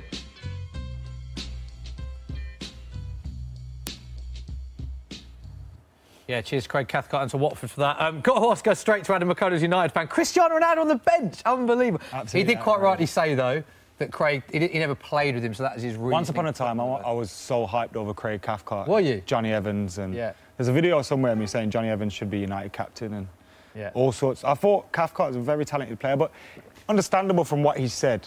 He never got to play with him, so... And he said Paul Scholes, the most complete player he's ever played with. How many times have we heard that, Marlon? I've heard that a lot from a lot of players that I've played with him at Man U. He's just probably one of the best midfielders. Even like top-class foreign players say it as well. Yeah. So, Lampard, Gerrard, or Scholes for you? Ooh, that's a toughie. In what order? Who's top? Tough one, isn't it? Probably Scholes. Yes, that's all I wanted to hear. That's Gerrard, then Lampard. Yeah, okay. For me. So, half-time stage. We're just watching highlights back of the first half. So much to talk about from the West Ham game at the Emirates. We mentioned half-time there, Marlon. West Ham will be the unluckier of the two teams going in at 1-0, won't they? Yeah. Arsenal will be lucky they've gone in at 1-0. No, West Ham would be very happy the way they've performed the first half. And they're just now, obviously, I'd have to build on that and hopefully, because Arsenal, they're going to have to still come out because they're going to need to win this game, especially being at home. So West Ham just have to use that and try and keep building on what they've been doing. Yeah, Arsenal look very... To just show back that Snodgrass I know, I was just watching that. Because there's so many of them. He should score, it's like, goal. You're just expecting the net to ripple, and how many times do you see that? But he knew. 3-4-1. Yeah. Right now. Definitely. If they'd have taken any other chances. You can see the reaction by Snodgrass. You're talking that one, Mara. How he's... You're talking that one. Yeah, it is 1-0 at half-time. All the other games, Michael McCubbin, huge apologies to yourself. These are the live shots at Southampton. Southampton playing Leicester 0-0. I mean, I don't even need to look at the pictures to tell you it's 0-0 because every other game, Michael, is 0-0. I was jumping around. Yeah, I've got high hopes for Leicester Southampton. It's a game that's shown promise but not really delivered. Everton Bournemouth I think could get a little bit tasty in the second half. Clearly quite bad-tempered. I get the feeling that Adam Smith was just in Richarlison's ear all half, and that probably built up to that sending off. So that's the only real talking point, isn't it? The Richarlison red card. Yeah, and it's really disappointing for Richarlison because he had such a good start to his Everton career, and went and visited that guy who dislocated his elbow when he was celebrating his goal. He did basically just did the perfect PR job. He's already a fan favourite at Goodison Park. So it's disappointing for him now to So yeah, going to have to miss the next 3 games, isn't he? So yeah, it's a big blow. It was that a soft red card, though. It was a soft red card. It was silly, though. I mean, but I'm not silly from him. Like, but if you're going to send one, you have to send the other because they've both done the same thing. Or you just book both and say stop being stupid and carry on with the game. Yeah. Well, what's your take on that, Marlon? I agree with you what you said, but at the same time, they know. Obviously, generations have changed. If you even go close to putting your head to someone, you know you're going to get sent off. Yeah. So before that situation even happened, they should be thinking, like, we shouldn't even be doing this. Yeah, these are the scenes at Bournemouth, as you can see. Bournemouth-Everton about to restart. Southampton-Leicester has just got underway. First game to restart in the second half. Bournemouth-Everton about to go underway. We can give you a quick update from our Championship games at the minute. Bolton are 2-0 down at home to Sheffield United. Derby, Frank Lampard's Derby, thanks to Mason Mount, a very highly rated young player, 1-0 up against Preston. Leeds 2-0 up at half-time against Norwich. QPR badly need a win, QPR, winning 1-0 at home to Wigan, which will surprise a lot of people, as Wigan did very well midweek at Stoke. Hemed with the goal there. Sheffield Wednesday, Ipswich is 1-1. Stoke 1-0 up against Hull, another team that badly need a win. James McLean with the goal. And Bristol City 1-0 up at the Liberty Stadium. Andreas Weimann making it Swansea 0, Bristol City 1. Don't forget our live game on Sky this evening. Nottingham Forest against Birmingham City. Roy Keane. Keano. Fan favourite of yours, Adam McCullough, of course. I absolutely adore Roy Keane, and I feel... What game's he at? I'm not sure. Which game's he at? He's at Huddersfield Cardiff.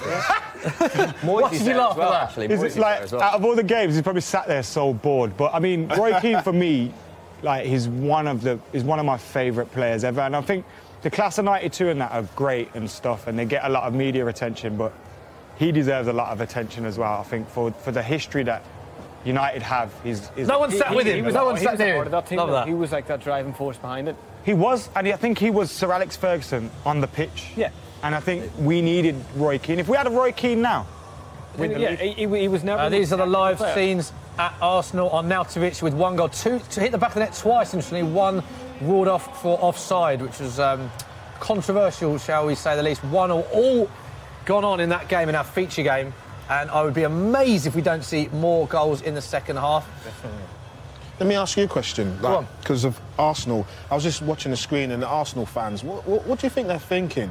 Because obviously all last season they're all talking about Wenger out, and they don't realise what he did for that club. Because I'm a great admirer of him, because what he's achieved, I think it's going to take a lot for a manager to achieve what he's achieved. So I'm just interested, what do you think they're thinking? It's a very good question, that, because I'm just watching them. Better the devil you know than you don't know type argument, isn't it? Because they wanted him out for so long, but it's been I know they've played Man City and Chelsea, and they're not expected to get 6 points, but for me, the performance against City was disappointing. They played all right against Chelsea, but the performance again today has been disappointing. I just think it's going to take Emery a bit of a while to get this team gelling, and I also think that he wants to spend big, Unai Emery. It's just what I think, looking at it from the outside, that I think he wants a bit of an overhaul of that squad. He came in, Wiltshire's gone straight away, and I think he needs transfer windows, Unai Emery, to implement what he wants to implement at Arsenal. I don't know if you agree with that. Sorry, another question though, but who does he get? It's a great point, and they attract. Throw it out to the Arsenal fans, Pete, on our socials. Are you happy with the performances? Yes. Is it too early to be critical? Let us know.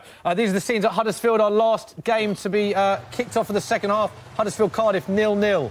Michael McCullum has already described this as a 6-pointer relegation battle in week 3. Feels like one. 0-0 already. There's Etheridge. Interestingly, we're talking about Cardiff and the disappointing side to Etheridge.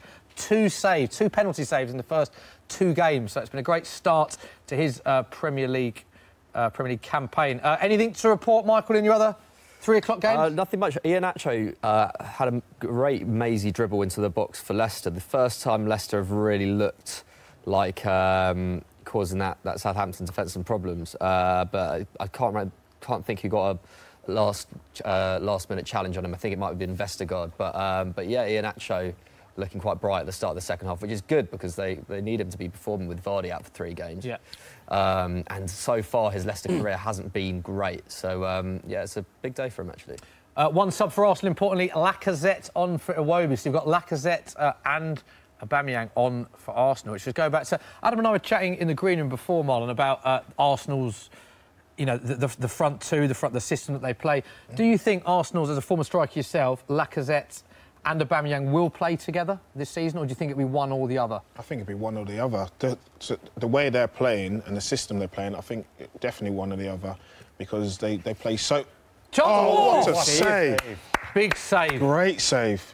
Come on. Fabianski against his former club with a great save. So you think it will be one or the other? Yeah, definitely. And who should start? Aubameyang for you? For me? For you, yeah. Yeah, Aubameyang for me, definitely. It just brings so much more. I think he brings so much more. Who about Lacazette? But again, Europa League means yeah, they're but both also I think if you look at what Lacazette or what Aubameyang did at the back end of last season, coming into that Arsenal squad and becoming their top goal scorer, even though he was only there for half a season, I think as Lacazette, you use it for like motivation to push on, but I don't think you can go to the manager and be like, I should be starting. Yeah. Because when you're looking at what Aubameyang can do, yeah. Granted, he hasn't kicked on that much this season, but I think you've got to give him a chance. I think when you look at Arsenal's team, though, and the way they play with their fullbacks, it may make sense for them to go to a back five, 3 centre-halves, and then you could play the 2 up top. A bit like City, what City have been Not doing. that I want to see Arsenal improve, but I'm just... That might be a way to do it. In saying that, Arsenal don't have enough centre-backs, good centre-backs to play 2 at the back. Never mind. I think you have to play 3 centre-halves. There's a goal to report. Michael McCubbin, milk this moment for as long as it's worth. Go. Oh, my days. Finally, I've been given the reward for sitting through these games. Absolute banger from Bertrand. Ball breaks out to him on the edge of the area left side, and he smashes it off the crossbar. Lovely strike. I can't look yet. Absolutely lovely stuff. West Ham are on the break.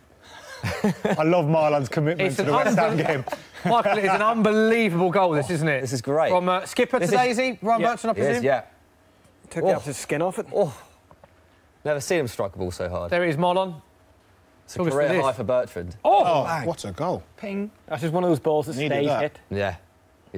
That's going to keep on rising. That is 150th appearance for Southampton from Ryan Bertrand. Big fan favourite, captain, of course, with an absolute humdinger of a strike. I will describe that. 1-0. Finally, we have a goal in that game. Kasper Schmeichel could do absolutely nothing about that.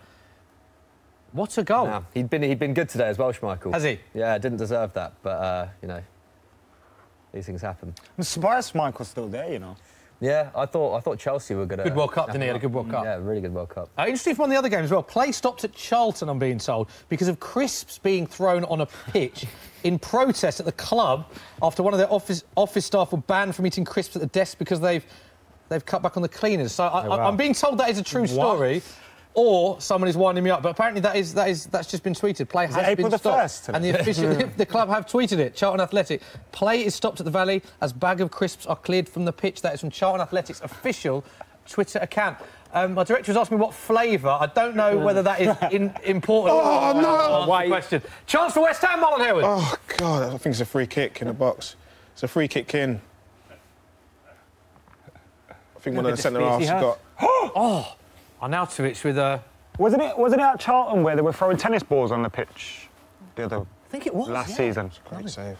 They love throwing things on the pitch, don't they? I know whether the bag of crisps it's was in closed it's or in open, process to the owner. Obviously, everyone knows what's going on with Charlton behind the scenes. It's in process to the owner. Yeah. Play was stopped with bag of crisps. That is it. A singular bag of crisps? Again, I'm being asked a lot of very strange questions about the type of crisps, the quantity of crisps, the price of crisps. I don't know that information. I will find out, Dorman. Maybe you can have a look on social and let us know. Find a picture. Let us know what your favourite pack of crisps is. Yeah, put it in the poll. T-bone steak, prawn cocktail. That's funny. What's your favourite? My prawn cocktail, love them. Are they? Oh, my word, prawn cocktail. Makola? Bit stinky, but I love them as well. But T-bone steak. T-bone steak, T-bone Marlon? steak. What are you saying? McCoy, salt and vinegar, me. Oh, yeah, I have to agree with that. It's a classic. Roysters are amazing as well. Do you know about roysters? Yes, mate. They burn your tongue after 4 bags, but they're amazing. You can't find them anywhere. He's gone in on the crisps. Oh, he's gone in on the crisps. Apologies. There might have been loads of goals elsewhere, but thank you, Need to get down a Charlton game. providing us with much crisp-based Pick up some free crisps.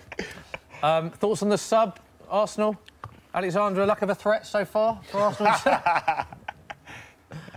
Like that. It's just slowed down a bit, isn't it, the Arsenal-West Ham game? Would both managers have said, let's ease on, just be a bit more defensive? I don't think so. I think Arsenal need to. You think they have to go for this? Yeah, definitely.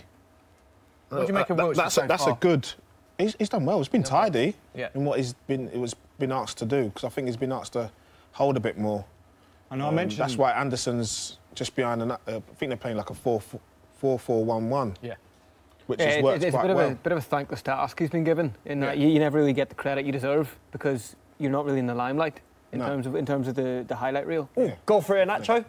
There's another goal. No, it's all happening. It's Demarai. Yes, he's in my dream team. He's in the dream team. Michael McCubbin, talk us through this goal for Leicester City. Great touch from Demarai Gray here. Kind of a bit of a speculative ball into the box, but he took it down so well. Really nice turn and then just smashed it home. Have to see a replay. What a goal. Really nice stuff from Demarai Gray. Who's a bit inconsistent. He has some amazing matches and then goes missing for a few weeks. He's young though. He is, for sure. He's going to be inconsistent. He also struggles to get... Are you talking about Demi? Yeah. Sure. Demarai. Yeah. He was. About doing I disagree. Demari's a friend of yours. Yeah. You disagree with that? Yeah, I think he's took this season, played really well this season. I'm mainly looking... I haven't really watched him this season, but I'm just thinking about last season. I thought... Yeah, because last season he's been in and out, really. Yeah, yet again, talking about playing week in, week out, finding your feet. But he's played one game, and then the next game he's not been playing. No disrespect to Leicester players or Leicester, but it's finding your feet. You can't come in and then do all right and then you're not playing again. So it's a bit hard for you mentally and physically because then he goes away for England under 21s and does really well there, and then he comes back and then he's not playing. So it's a shame for him though, because I think at this age you have to be playing every single big thing for him though is now Mahrez is playing, so he can step. Like the thing for young players is you need an opportunity. So when Riyad Mahrez is gone, there's a space there for you to become that star now. And I know Maddison's there and he's a very good player, but Demarai Gray's got star quality. It's why I put him in my dream team. I'm just saying.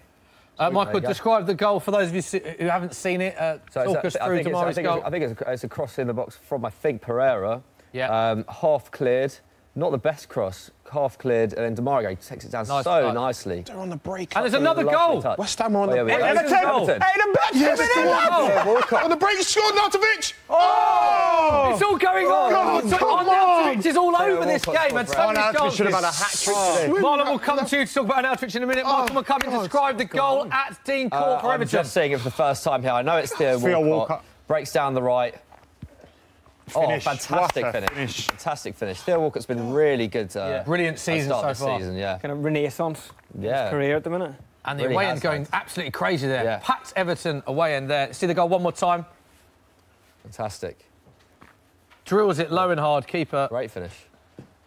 Nowhere near it. So we just need a Huddersfield win at the moment, right? Yeah, Huddersfield to grab the goal. Yeah, accumulator's not doing badly at all, has to be said. A 10-man Everton as well, taking the lead. Theo Walcott, someone that we spoke about. I actually mentioned him when we were talking about players that we think are having a good season this season. I said I think I can see Walcott scoring a lot of goals in that Everton team. And he has not disappointed. Scored last week, of course. And he scored again. He's always scored goals. Looks very concerned. He does score a lot of goals. Marlon, worry for West Ham here. Yeah. Arnautovic looks down. He's down injured after another chance he had. Got to hit that. He could have had his left foot though. It's coming at him. Another half chance for Arnautovic. Yet again, you wanted me to talk about the goal. I don't know how Arsenal are going to survive. They keep doing it and they keep breaking down. And then when they keep breaking down, the right back and the left back is so far forward because obviously West Ham are they've got the front three that they're quite quick. They're getting found out, and every time they get on a break, and obviously Arnautovic should have capitalised on that and he could have scored. But now they've made a change. It was Guendouzi who made the mistake as well. He's just been substituted. Before that break where Arnautovic should have scored, he had the ball at the edge of West Ham's box, gave it straight to Felipe Anderson and they got on the break. And that's the thing with Arsenal, they're giving the ball away an awful lot.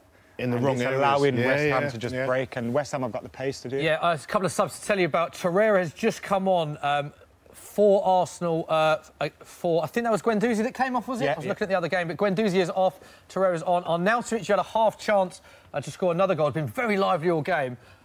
Just got a little bit of a concern here for West Ham, man. I think he's going to be all right, but he's off. Yeah, it is a concern because he's them ratios when you're taking them chances. Because I think if he gets another couple of more chances, I think he will score.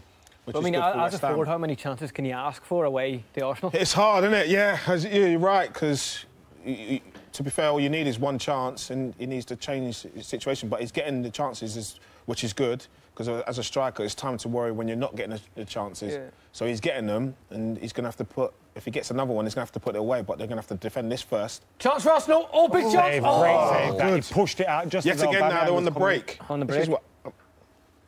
Instantly going around the grounds. The only team in all 4 professional leagues with a 100% record are Peterborough, who are currently 4-0 up. That is because Pompey are drawing. So interesting, so early on in the season, only one team currently with a 100% record as things stands. 4-0 up, Peterborough. Great start for Peterborough this season. What a game this is, by the way. And what a game we have. And Arsenal, West Ham. Arnautovic is finished. Gone, yeah. This is bad news for West Ham. Marlon, do you think he's going to... think that's his game? It might be good news I for think West that's Ham because Chicharito takes him. I was just about to say that. Thank you. We've got a secret West Ham fan here. Yeah. Chicharito's given me many good memories over the years at United. He's got a goal in I was his... just about to say that. Yeah, he's a gonna be a fantastic good impact chance. player. He'll come on and Yeah, it looks inject like- a bit of energy. It looks like Arnautovic's match is over. We would expect Javier Hernandez to come. And interestingly, Javier Hernandez got a great goals per game ratio in the Premier League, but he's never scored against Arsenal in 7 games. Arsenal are his bogey team. West Ham will be hoping that that changes today. Yeah. Yet to see if he will come up. Interestingly, though, Arnautovic is back on the pitch again. He's been off and on and off and on. It looks like his afternoon is over. He's limping. He doesn't want to come off, but they have made the substitute. I think this is a... Chicharito's Not that I'm on. happy about it, but it's a good idea because West Ham's defence, pace, is Arsenal's defence and pace now. It's going to change all sorts of things now. Also, They're going to have to be Kick very, very cautious. Can we I've talk been about impressed with Chicharito's hair Arnautovic. for a second? Because there's a comment here being like, what has Chicharito done to his hair? Is this the worst lid in Premier League history? I mean, Wow. he seems to have dyed it silver or grey. I'm not like a too club sure. ambassador from behind. It is a weird colour to dye your hair grey, isn't it? Yeah. When surely a lot of people want to prevent themselves from having grey hair. It's an interesting choice, shall we Interesting say. choice, yeah. Unless he Arnautovic, had a few greys and he just thought, maybe. Good point. let's Embrace just it. cut to the chase. Silver fox. Interestingly, Arnautovic has been on fire. 12 goals in his last 22 Premier League appearances before today, and he scored today as well. Club's top goal scorer last season with 11 goals. So West Ham will be gutted that he's come off. Arnautovic But a does big look like... chance for Hernandez now, Makona. Yeah, he does. Just sorry about Arnautovic. He looks like he's found a club where he can become... Yeah. Like, step up. He's always had talent. Another but red. he's Sorry, never- Adam. Another Red red. card at Another red at Bournemouth. Bournemouth. Talk us through it. And this time Michael. I think it is for Bournemouth. I think it might be a last man challenge on Theo Walcott, and I think it could be Adam Smith. It's Adam Smith who is involved in think the it might first be. red card. Deserves it. Oh no, maybe not. Maybe not. 1 second. Let's see what happened there. Penalty. It's a professional foul it's been given for. It's outside of the box. It's not a penalty. I Yeah, think just it's on the edge of confirm the it is area. Adam Smith on Theo Walcott by the looks of it, Michael. Yeah. Wow. Well, he got his deserves it. comeuppance then, didn't he? Is he the last man? Last man. But in saying that, then that means it must be Just malicious. seen there. No, but it's not it doesn't, penalty, it doesn't so have to you- be. Oh, 'cause, yeah, they don't For really you, you've see just it seen as going that. chance. Is that a red card for you? If he's the last man, definitely, and if it's a chance for Theo to like goal scoring opportunity. From that angle, it looks It's pretty not a lot of soft, contact, though. To be honest, it's more of a red than Richarlison. Yet again, this day and age, you touch him. If you're going to defend, you're going to have to defend I want properly. to see that from that other angle, though. If he's nicked his You leg, can't- I obviously can't see it tripped from- him up. Here we go, Michael. This is the wide Surely you deal with that. I don't, yeah, I'm not convinced. You don't, or Send it back defend the other properly. way. You don't have to touch him. I mean, Try and yeah. get I in mean, front of to him. be fair, he brings out the red card very quickly as well. Yeah. They're showing Adam He is- Smith's he is face in a there. good Adam position. Smith looks absolutely flabbergasted that he's been shown That looks the red like a card. referee that knows he should have sent him off in the first half. He's just on the edge of the yeah. Thank God for that. Thank God it was you. You can see Andrew Sermon there, had Nathan an Aki, earful at proud of the half-time. referee. They are Bournemouth are incensed that is not a red card. He does pull Theo Walcott back. It's very little really not contact, bad. but we It's- can only it's a assume send-off. He goes because on it's very last man, easily. yeah. That's so easily. Is Fair there- play to is Theo there a Walcott, pull? though. He played that very well. But then head the ball. Oh, yeah. Oh, yeah. It's I mean- just that little tug of the arm, but... Yeah. If he faces that ball, he can head that out. Yeah, I mean, there is a wee tug back in his arm. snoddy. And I think it's soft, to be honest. Yeah, it's it's very poor soft. defence. It's just poor defending. It's fair to Poor say that positioning. it's 2 very soft red cards in that game for Richarlison on Adam Smith, and now Adam Smith, who's been involved in both red cards. But it is 10 men apiece. And Everton, who already 1-0 up, have a free kick on the edge of the box as well. Great news for our Aka, that. It is, yeah. We'll update you with our 10 accumulator very shortly because it's going quite well for us at the minute, actually. Interestingly, some odds on your screen now. Arsenal to win this game 3-1. Currently 1-0 in our feature game. It's 13-2 with Sky Bet. You must be 18 plus. Full terms and conditions apply. Weak. No, that's not free. Let's talk about the second half. Marlon, how do you assess the second half? Sorry, of the Arsenal-West Ham game? No, it's been good. West Ham been on top. They're capitalising on their way they're playing and just leaving 2 at the back. when they're breaking it down, because Arsenal keep giving the ball away. It's not like an Arsenal team to give the ball away, but they seem to be doing it a lot, and then they've been breaking through. But now they're making a substitution, so this will be interesting because Antonio's been doing really well down that side. So we'll see how this substitution is going to do. And interestingly, that is Lucas Perez, I believe. Yes, it is against another one against his former club. So there's a few people that could come back and haunt Arsenal here, Adam. Wilshere, Perez. It'd be lovely, that, wouldn't it? They got him for in this day and age with the market and the transfer fees that we've seen. Absolute snip, wasn't it? For a couple of mil. 4 mil, was it? 4 Have million. we seen much from Perez, though? But I know 4 mil is an awful lot, especially for a striker. He hasn't really been given opportunity at Arsenal, to be fair to him, has he? I don't know enough about him to say whether that's... But 4 million for a striker sounds weird. Yeah. But also watching him play when he was at Arsenal, he was miles off the pace in terms of who they had. Yeah. In the same areas. I mean, again, you know... Joel Campbell's ahead. Did he have a chance yet again? But also, if you look at in this West Ham team, he's still third choice after Arnautovic. There's a big moment going on at Huddersfield-Cardiff game. A lot of players scuffle. Michael I think it's a bit of an anti-climax. I just think it's a bit of a scuffle. Obviously, they know what the game means to two teams. And but Michael Oliver's calmed it down, I think. Not really sure what it was over. Bit of a scrap. They're still arguing, aren't they? Free kick. Yeah, it's interesting Yeah, to see Michael Oliver's done well there. what Michael Oliver gives. Not really sure what's going on. A little bit of a scrap. Where's his Ronaldo tramlines gone? That was one of the weirdest things to see. Michael, what's going on now? Because he's talking to his linesman here. So there's obviously... Yeah, I don't know whether it's an actual penalty incident or not. There's another goal, Everton! Oh, wow. Yeah, I'm not keeping up with this very well. Michael Keane scored. Wow. Red card again. It's all going on. Right, Michael, this is your moment. Okay, There's a red card and a goal. Choose in what order you want to describe them. Go. Let's see. Yeah, so, it all comes at once. Yeah, so red card at Huddersfield. It's the captain. I'm not quite sure what happened there, to be honest. But Huddersfield are down to 10 men, though. Yeah, Huddersfield down to 10 men. And at Everton, let's just have a watch through here. I think it must be a header from Michael Keane, surely. Oh. Good ball in. Oh, I think the keeper probably should have done better there, right? Yeah, Everton, another goal. So, ball whipped in. Nice header from Michael Keane. It's just found its way into the back of the net. Is it Huddersfield down to 10 men, by the way? Yes, Huddersfield are down to 10 men. That's bad news for us. And it's Hodge for Huddersfield who's been sent off. That is bad news for us. Bad news for Huddersfield fans. They're down to 10 men against Cardiff, and we're just seeing Michael Keane putting Everton 2-0 up. Keeper should have done a lot better with that. Goes for his legs. Question marks on the keeper. Michael, shouldn't save it? Yeah, it does go. Does go straight at him, isn't it? And we're just seen a replay. Michael, talk us through the red card. Just seen a replay there. Yeah, going to need to see another replay of that because I caught that late. Still admiring the Michael Keane goal. There it is. Just see Oggy talking to... Yeah, so Hogg's been sent off. I think it's in the aftermath of what happens here. I think there's a little push there, a bit of coming together of heads. And then, I think Hogg's actually headbutted in there. It's for the afters, isn't it? Yeah. A little scuffle before. I think he's giving it. Hogg is sent off for the afters. I look like a proper headbutt. But no, I think that was a second yellow, though. Was it not? No, he booked the first player and then he pulled the red card. It goes back to what Marlon made a great point earlier about whether or not we're arguing about these coming together, clash of heads. As you quite rightly said earlier, the players know these rules. It's still, whether we're arguing about whether or not it's a red card, it's still a bit stupid for a player to do that, isn't it? Yeah, massively. Might not even be a headbutt. I think he might have just pushed him to the ground. Yeah, he just threw him to the ground. Putting your head to someone else's head. Yeah. Because obviously some players know when they come together, they don't do it. So they made the choice. Sometimes you just get caught. I've never played professional football. No, you do. The heat of the moment. Yeah, you do. But then that takes the ref to make judgment on the game and the situation, and sometimes knowing the players, how they are, the attitude and stuff. What's it like as a striker playing 90 minutes against a defender who's just been in your ear the whole constantly. time? Yeah, it's hard, but it's just the game nowadays, so you have to control yourself. Yeah. On that note, who was the worst defender to play against, with that said, in terms of winding you up, trying to get in your head?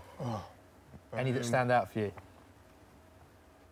There's a few. They all do it. They all do it to try and put you off your game. So sometimes it works. Little nibbles. The top players know how to do it the best, really. And when the chance to do it, if there's a tackle to be made, they let you know. Yeah, everybody refers to it as like the dark arts. Yeah. You know, so being a master of the dark arts. Yeah, but it's good. They obviously when you coaching and the managers, you tell them to try and do that to try and put them off the game. If there's a top striker and you're doing that and you know that if you do that constantly to him, he's putting him off his game. You've won your battle. Was there ever a centre half that you kind of just knew, like, I'm going to bully this guy today? You maybe don't have to mention him, but like, majority of them. when you just see them in their eyes and you just just majority of them. I know physically.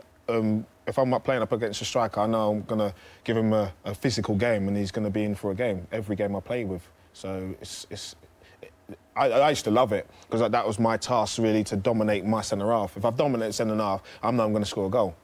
Chance for Bournemouth, McCubbin.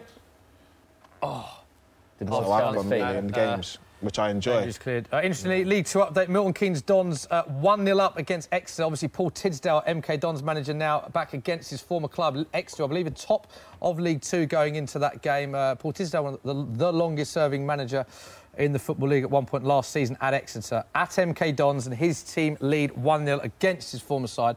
Exeter took quite a few of the players I think there's with a him penalty as well. to Cardiff here. Let's go back to that chance, Michael. West Ham got a chance. For Bournemouth, talk us through that chance. Bournemouth had a good chance. I think it was Callum Wilson, but Pickford did very well to stay on his feet there. But going over to the Cardiff Huddersfield game, I think there's been a pen. That's not good. I think it's to Cardiff as well. Yes, have a shoot. West Ham chance. Have a shot! Oh! It's football! Yes. Come on. Someone has to be on their toes there. Trust me, that's a tap-in. Marlon not happy at the minute. Oh, you really want this God. second goal for West Ham? They've got a great chance there. Someone should be following up there.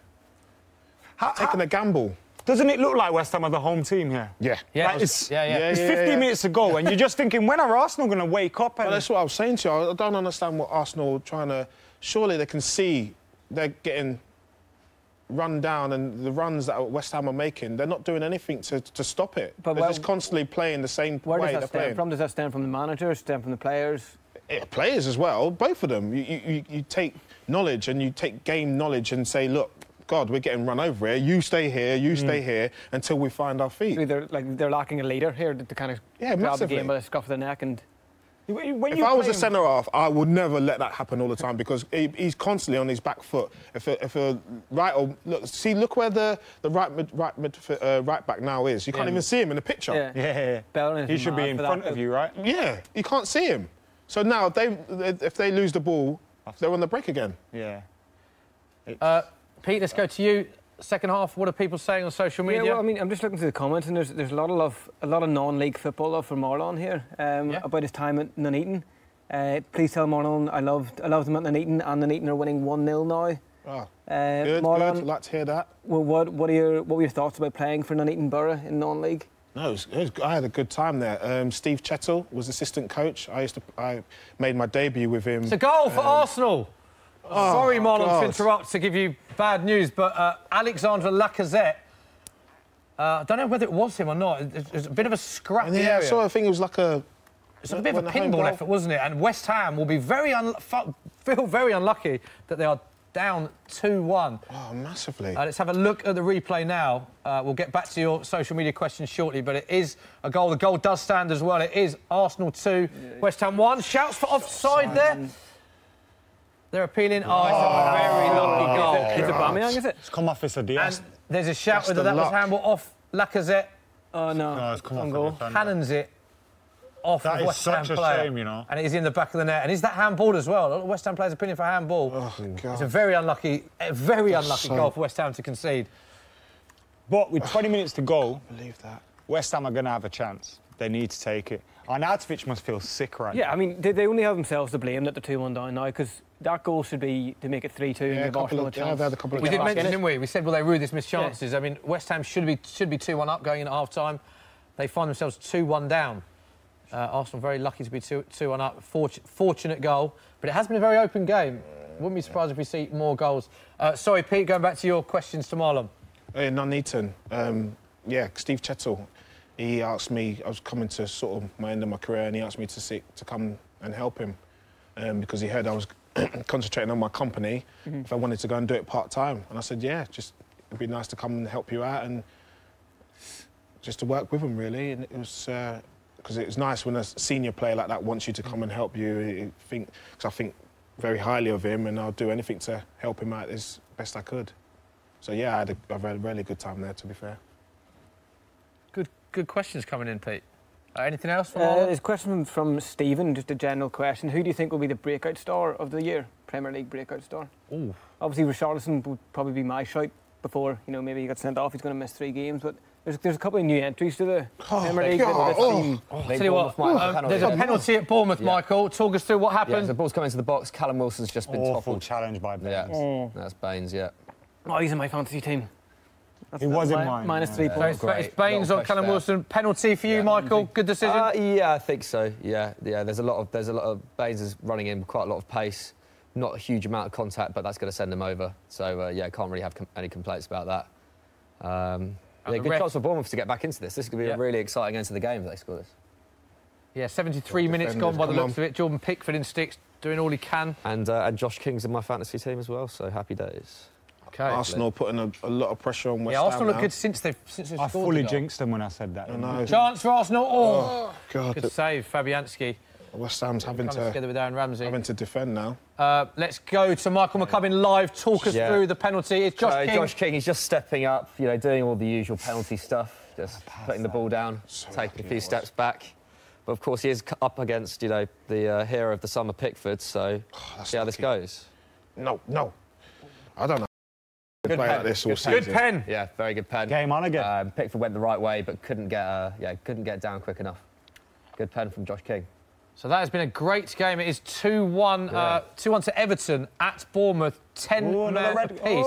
There's a talking point. Michael, talk us through red card. It's all going on. Red cards. Talk us through it. Højbjerg. So it's for Southampton, yeah. For Højbjerg, I think. Højbjerg. Højbjerg. Second. I think it's for a dive, Michael. Okay, wow. Yeah, it's a dive in the box. Dive in the box. Wow. So it's a second yellow card for a dive. And Højbjerg has been shown a second yellow, red card. He's off the field. Brave decision from the ref this, Marlon. I know you're glued to the to the West Ham like Arsenal game. Ping pong. So here's the replay, Michael. It's just going end to end. There it is. Oh, yeah. Ooh. Was that a dive? Dive for you, because Marlon. he was clearly off balance. But was he looking for it afterwards? Oh my God! He just throws himself. Does he give that? No, he's sent him off for diving for a second yellow. Yeah, definitely. Thoughts on that? Yeah, definitely. If he's got caught diving and it's a yellow card and he's had one before, it's definitely sending off. Brave decision from the ref. It is his second yellow. Højbjerg. If he goes down under that initial challenge from Ndidi, then he might actually it'd be a chance. Yeah, definitely. The first tackle, but if he went down in instalments, definitely he should deserve to be sent off if he's doing that. Mark Hughes looks incensed with that. He's going crazy on the touchline, but you have no sympathy for Southampton there. Deserved red card. Yeah, if he's that's class as cheating, to be fair, isn't it? Nowadays, if you're diving to try and get a goal, like you said, the first tackle he went down, which is a proper tackle, proper foul, then but if he's going down in instalments and no one's touched him on the second time, then it's a sending off. Yeah, horrible. The referee had no hesitation in the second yellow, though, so I think that says it all. Yeah. Substitution for Arsenal. I think Danny Welbeck has just come on for Arsenal, and it looks like Snodgrass is leaving the pitch as well for West Ham. So interesting to see who he's replaced by, Marlon. Yeah, Snoddy done really well. Yeah, he had a good game. Yeah, very good game. Yeah. So it's all going on in our feature game. Aubameyang score next is at 11-2. As you can see on our screen, that is with Sky Bet. 11-2. Aubameyang to score next with Sky Bet. Of course, you must be 18 plus. Full terms and conditions apply. Suddenly, all of our games have come to life. There are goals galore and red cards galore as well. A lot of red cards being shown today. Yeah, all the action has come at once in this second half. Not made my job very easy. No, it hasn't. But you stay glued to them because I've got a feeling, Michael, there'll be more goals to come. Instantly, Richarlison's red card was Everton's 91st in Premier League history. That is more than any other team in Premier League history. 50 of them were for Duncan Ferguson. Yeah, we haven't got the stats on how many were for Duncan Ferguson. What are we into now, minute-wise? 75th minute. It's only 15 minutes remaining, if my maths is correct, plus injury time for West Ham to get back into this game. Marlon, you seem gutted. West Ham, how are they losing this game? I know. I ain't got an answer for that neither.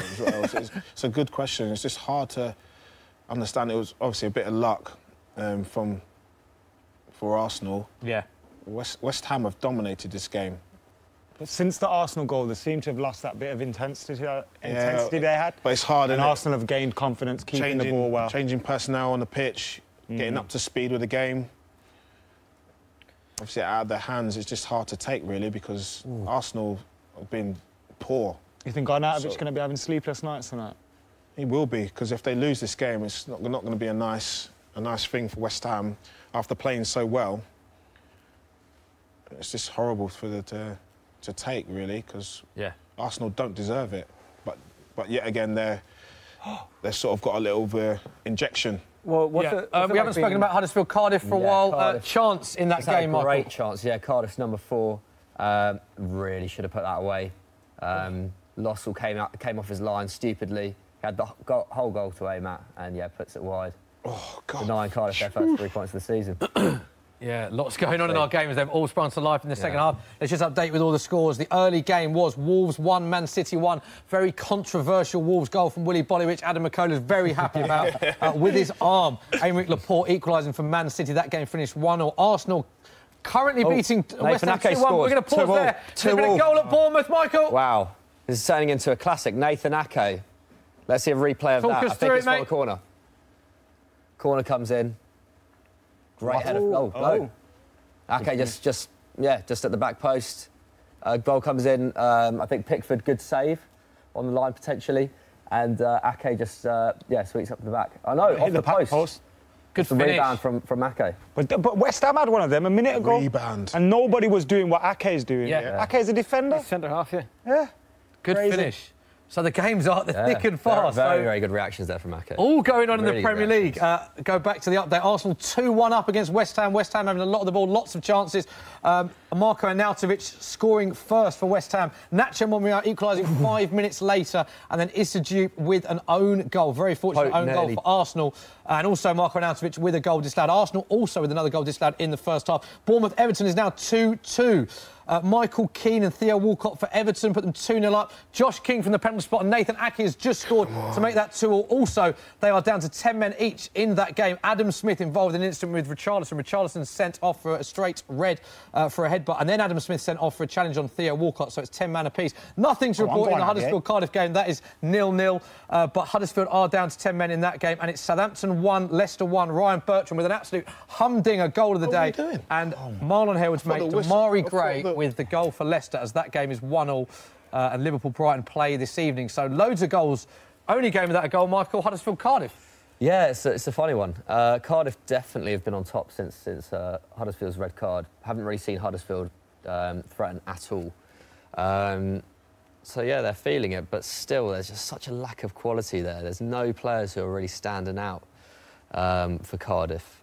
And, the one great chance they had, they missed, so they'll be ruining that. Meanwhile, Southampton game.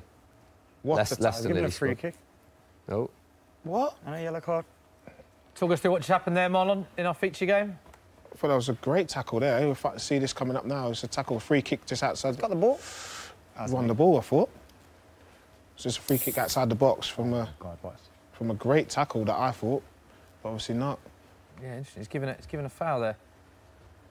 Arsenal free kick just outside the box. I thought it was a good tackle from Fredericks, as Marlon said, but the referee thought there was excessive force, so he's given Arsenal a free kick on the edge of the box. Big chance for Arsenal, this. Instantly, Bournemouth, obviously 2-0 down, we spoke about. Now 2-2. They have the best comeback record in the Premier League last season, winning 21 points from losing positions. No team won more points from losing positions last season than Bournemouth, and they're doing it again today. 2-0 down, 2-2. By the looks of it, they're on the attack again with another chance. But we'll go back to our feature game. Arsenal-West Ham. Arsenal 2-1 up. Arsenal with the chance on the edge of the box. Mkhitaryan over the free kick. Worrying times for West Ham, this. Only 7 minutes to go. West Ham's heads have gone since their goal. You think, Adam? Yeah. I mean, they may be tired, but mentally as well, I think once Arsenal scored, they probably had that here we go again kind of feeling. Massively deflated. Yeah. Free kick whipped in, Mkhitaryan. Oh, just hopefully they high and see wide. the game out. There'll be if they switch on, there'll be a chance for them again because Arsenal won't stop attacking. But I think they've also lost. Losing Arnautovic, I think, has been big in this game. I don't think Hernandez has had the same impact as I thought he would. You know, he's not fit. Has he touched the ball yet? Yeah, the thing for Hernandez is, as a lone striker, he hasn't got that physical presence. He hasn't got the first touch. It's a bit hard. He doesn't have the hold-up play. Yeah, he needs someone with him. Yeah. To feed off. So we're into the last 5 minutes. And put under last 5 minutes of all of the games. Anything happening in the other games, Michael? I know you've had a very busy 10 minutes. Yeah, no. Leicester seem to be really knocking on the door at Southampton. Demarai Gray's really carrying that attack. Southampton really got away with it a few minutes ago. Wesley Hoedt nearly put the ball in the back of his own net with a clearing header. Went just past the post. So Leicester looks like Leicester, if anyone's going to win that game, it's going to be Leicester. Got to be honest. Bournemouth Everton, though, I reckon keep your eye on that because, like you were saying, Bournemouth so good at comebacks. Yeah. And I think I was reading earlier. I think since they've been in the Premier League, no team has won more points from losing positions, which is pretty amazing considering they've been there for 3 years. Yeah. So that could be interesting. I think Everton have got a player warming up, so we'll see what Marco Silva's got up his sleeve. Good coach, Marco Silva. He is. I like him. Calvert-Lewin's coming on for Everton, I'm hearing. I felt sorry for him when he was... Well, I didn't feel sorry for him because it was kind of his own making. But when he was in the job and then kind of his head just went because of the interest from Everton. And it was a shame that... Because I thought he could have done a good job at Watford, but I think he will do a good job at Everton. I mean, if you look at what I was just really impressed with what he did at Hull, considering that club was just tanking completely, and he nearly kept up a team which was potentially one of the worst ever Premier League teams, and got them playing some good football as well. You look at what the careers of Harry Maguire and Andy Robertson since then. Oh, great save! Fabianski with a great save from Ramsey. That would have been game, set and match had that found the back of the net. It's a lovely strike from Aaron Ramsey. He has got that in his locker, isn't he? A strike from distance. Great save. On the half volley. Well, I think it's actually Bernard who's coming on for Everton. Substitution in the Everton game? Bernard coming on for Everton. It's his league debut for Everton. Bernard, the Brazilian winger. Walcott's come off. But, it'll be interesting to see how Bernard affects this game. Obviously, he came from Shakhtar, really highly rated. He's got about 11 or 12 Brazil caps as well. So he's not, he's far from an unknown. But yeah, I also think now that with Charlotteson's banned 3 games, he's got a big chance. Yeah, they've just got another Brazilian to stick on the left wing, so happy days. But yeah, no, it will be interesting to see how he does. Oh, we got West Ham break. Chance for West Ham. Go on, Philippe. 2 on 2. Go inside. Get that overlap Pick run. the pass. He does. Is it? Oh, it's got Hernandez. Wide. Oh, he was Big chance for West Ham. That's a heavy touch. Big chance for West Ham with only 10 minutes to go in the game.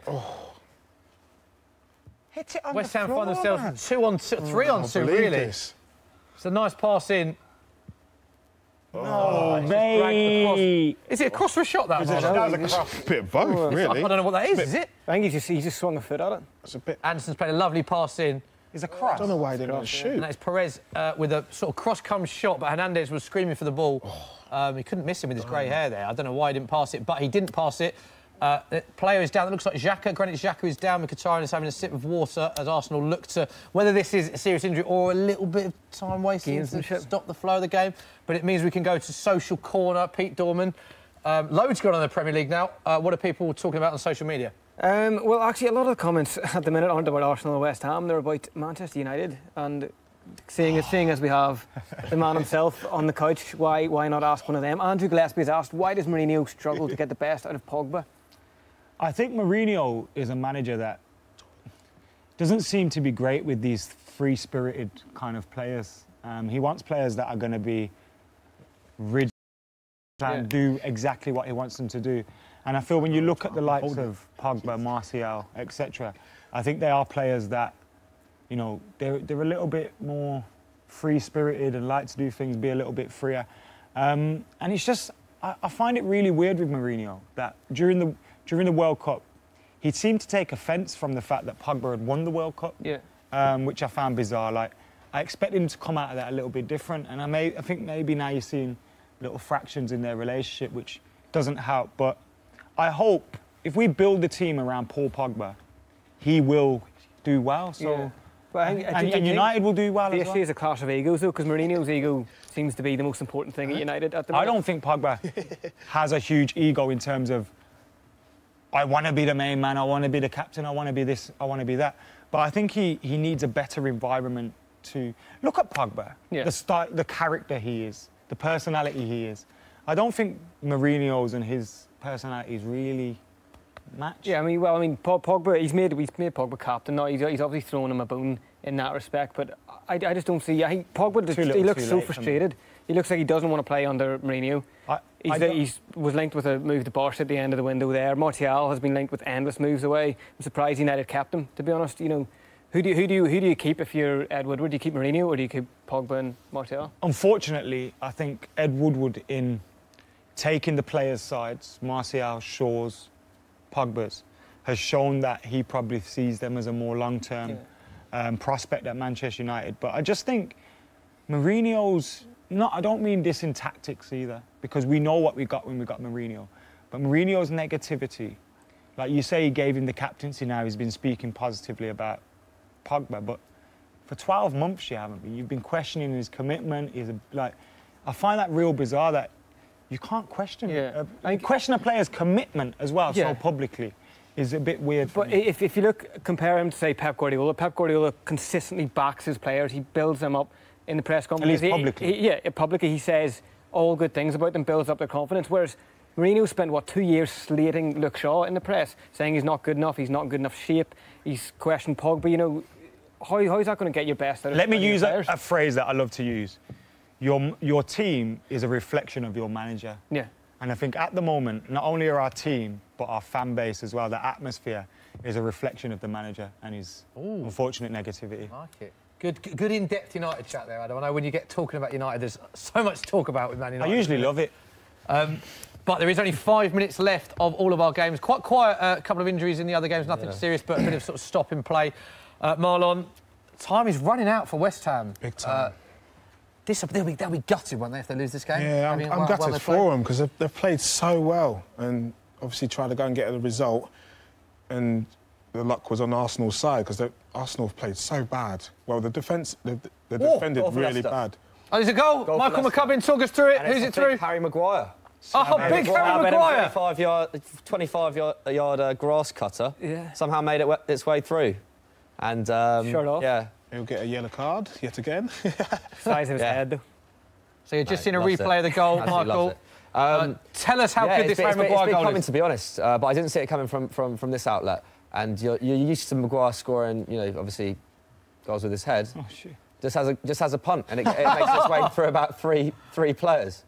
Do you know what I love about this? When we saw Harry, has no clue what's going on. When we saw Harry Maguire goal, I think we all just assumed it would be with his head from the corner. It's completely opposite. He goes on a little maze up, which he does love doing. Loves bombing forward, particularly when he plays in a back three for England. He does like those forward runs. He has the license to go for. Totally agree. And he's had a shot from distance. Hit a pass? Oh, it's an interesting question. He has struck the ball. It's found its way into the back of the net, and he's ripped his shirt off. And you think that's a yellow card, Marlon, for taking his shirt off? It is, isn't it? He will definitely. I think that's just a speculative shot. He's run out of options and just swung foot up. Marlon, you ever played the goal that you never meant? There it is. It is about 25 yards. Took a little bit of a deflection, to be fair. Probably. In the slow-mo of it now. Slightest of touches, I'm running off, celebrating. Yeah, definitely. You have to, innit? Keeper's been near post from 30 yards. And there he is, ripping his shirt off. He didn't even move, though? Yeah. Good man. There he is. It's a good finish. Questionable. Something's going on at Bournemouth as well. What is the keeper doing? Yeah. It's a great finish. And that is a good goal. Harry Maguire. Who's in goal for Southampton? McCarthy, is it? Jeez, that was awful. I think it is. McCarthy or Guy? I think it's McCarthy. Yeah. I Chance think for West Ham. for him. Marlon, 9 seconds in the game. Oh! Still out. Chance. Oh, God, come on, that's a tap-in. He has to be there. I'll tell you what they needed there. They needed Marlon Harewood there running in. Where's Marlon Harewood when you need him? Chances do they want West Ham with another chance in this game. It's a great ball. Ball whipped in. It's a great ball back in. All across. No one is gambling on the ball. No one Lucas reacts. Perez is there, but he doesn't Three of react. them. Come on, boy. Llorente whips the ball in. It is still Arsenal 2, Want to score. West Ham 1. Oh, man, that's a goal. Yeah. West Ham will be thinking, worrying scenes, Michael McCubbin, serious injury at Bournemouth. Bournemouth and Everton. Michael Keane's gone down and he hasn't really moved. I think it might be a head injury. Stretcher's coming on. Zuma's getting ready on the touchline. But he's been down for a few minutes now, so there's going to be a bit of added time at Bournemouth, which will add even more excitement. I think there's. Here you go. You're just seeing the replay now of the incident. Alarming amount of medical staff around them. Yeah. Ball comes in. Oh, wow. That lands really badly. Clash of heads with his own player, isn't it? Yeah. Still, I think He's just out there straight away. That's worrying, that. It's just the way he landed as well. That's with Idris to go. It's a very nasty head It's a landing. He's gone before he hits the ground. That's weird, that is. Yeah, we've been looking at these pictures now for a couple of minutes. Michael Keane has been down. He hasn't moved. Interestingly, we've just seen 6 minutes additional time in that game. Of course, that could be extended. Unfortunately, if play carries on like this, and the game pauses. Yeah, Zuma's coming on. Horrible to see. Hopefully, Michael Keane will be okay, but He did look like he hit his shoulder more than his head. Shoulder to the temple. Which I don't know if he's that's still better, down. but... Interesting to see whether it's the clash of the two players or the landing. Kurt Zouma looks like he's coming on for Michael Keane there, but they are still down in that with all the medical... Arsenal chance, 3-1. Chance for Arsenal, and it's a goal. No, wait, Danny Wells.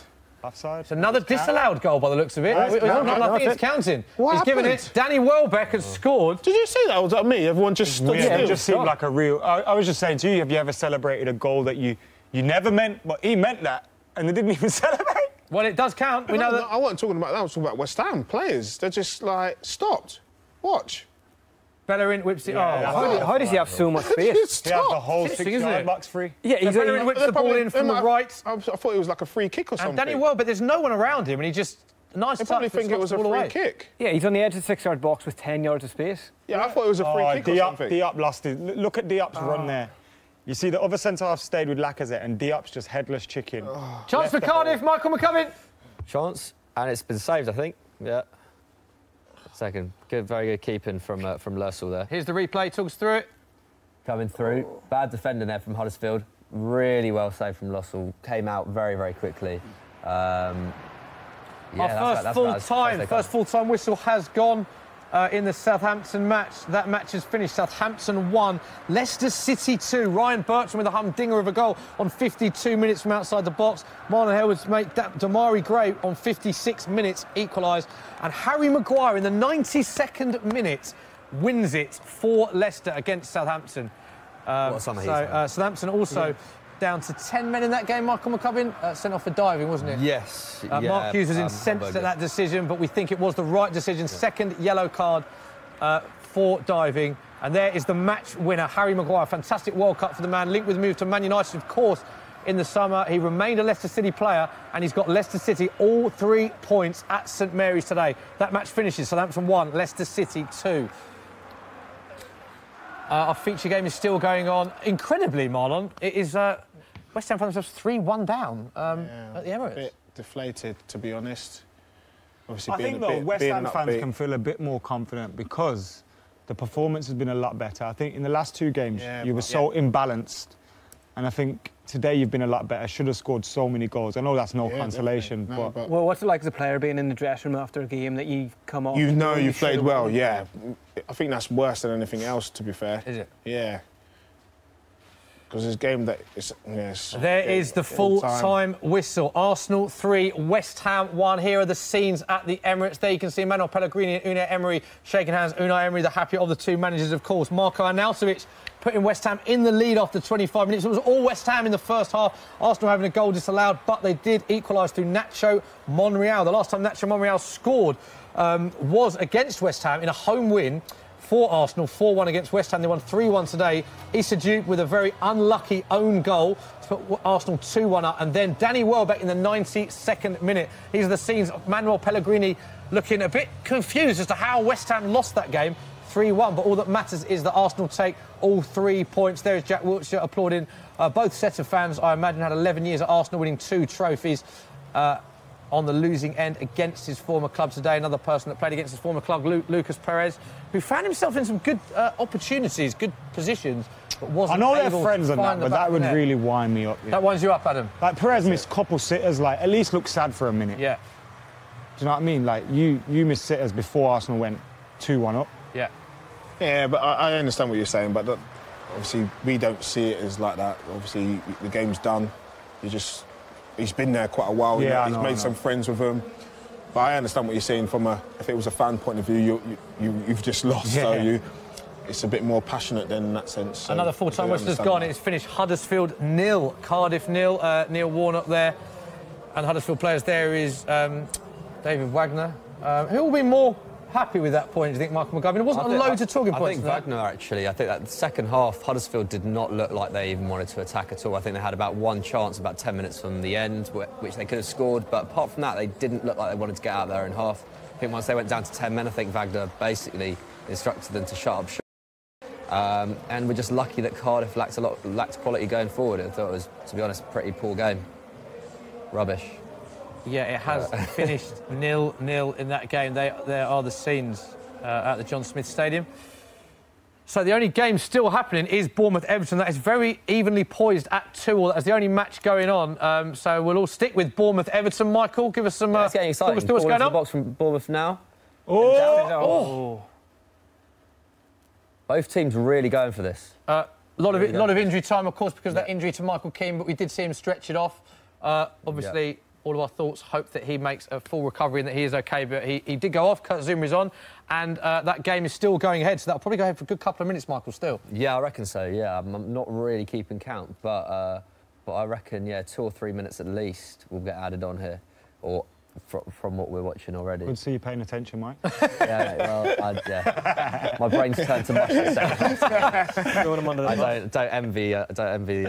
It's a tough gig, and there are more 3 o'clock Saturdays in the coming weeks as well. So we've only had 3. There are some games. Oh, yeah, imagine you had 8 over there. Well, I mean, I think I'll count myself. We'll need 2 Mike McCubbins. The world isn't ready for 2 McCubbins. A few results for the Championships to let you know if it's still going on, should I say. No, they will finish Aston Villa 1, Reading 1, Blackburn 1, Brentford 0. Bolton lost 3-0 at home to Sheffield United. Frank Lampard's Derby, 2-0 winners against Preston. Had an inconsistent start to the season, but that's another win for them, so they'll be delighted with that. Norwich losing 3-0 at home to Leeds. We spoke about Leeds under Bielsa this season. Many people's favourites to certainly go up. They have won 3-0 at Carrow Road. Big win for QPR. They needed that. They won 1-0 against Wigan. Sheffield Wednesday 2, Ipswich 1. That match has just finished. Ipswich down to 10 men. And Stoke City, another team badly needing a win, have beaten Hull City 2-0. The other result in the Championship, Swansea 0, Bristol City 1. So every game with a goal in the Championship. Sky Sports live evening game is Nottingham Forest against Birmingham City. That game is at 5:30, Sky Sports this evening. Michael, still going on at Dean Court, 2-2. Yeah, not many developments since we last spoke, but Everton just kicking it out of play. We'll see what happens. With Everton going down to 10 men and then taking a 2-0 lead and then going 2-2. So like, when you're down to 10 men, you'd take a draw away from home. But then having taken that 2-0 lead, how would you feel in that dressing room after? Like, because it's good and it's bad. Yeah. It's just, I don't know, I find it a bit weird. What, in terms of like the emotional side of it, like it's the roller coaster of emotions. Because as soon as you go down to 10 men, you're like, oh, a draw would be good here. Yeah. And then you go 2-0 up, and it's like a draw would be bad here. Like it's a real weird one. Yeah, they're still playing, and they will be playing for a few more minutes still because of that injury. All the other games have finished. Michael, do any team on the attack or look like scoring at all? Oh, Everton on the attack now. Ball coming in from Coleman. And, nearly dropped there. Nearly dropped there from Begovic. God, both teams are awful here we go. Defending, awful defending. Sigurdsson. Oh, God. Turnover in the box. Great from Sigurdsson. What are they doing? Sigurdsson right at the end of the match. Both teams are going for it, yeah. Both teams are going for it. Well, considering that a lot of games 0-0, all of the games are 0-0 except our feature game, we've been treated to some great action in the second half. Yeah. Too much, almost. Let's go to Social Corner. Pete, what else have we got? Some great comments. Some great questions to Marlon as well. Any other questions you've got for us? I mean, just the overriding opinion on social media at the minute is that it's not so much Arsenal were lucky, it's that West Ham shot themselves in the foot, that they, you know, perhaps are the better team and they only have themselves to blame. And Ginger Ninja has asked, why aren't West Ham winning games this season? Why aren't they able to get over the line, get points on the board? Well, obviously that game's a prime example, really.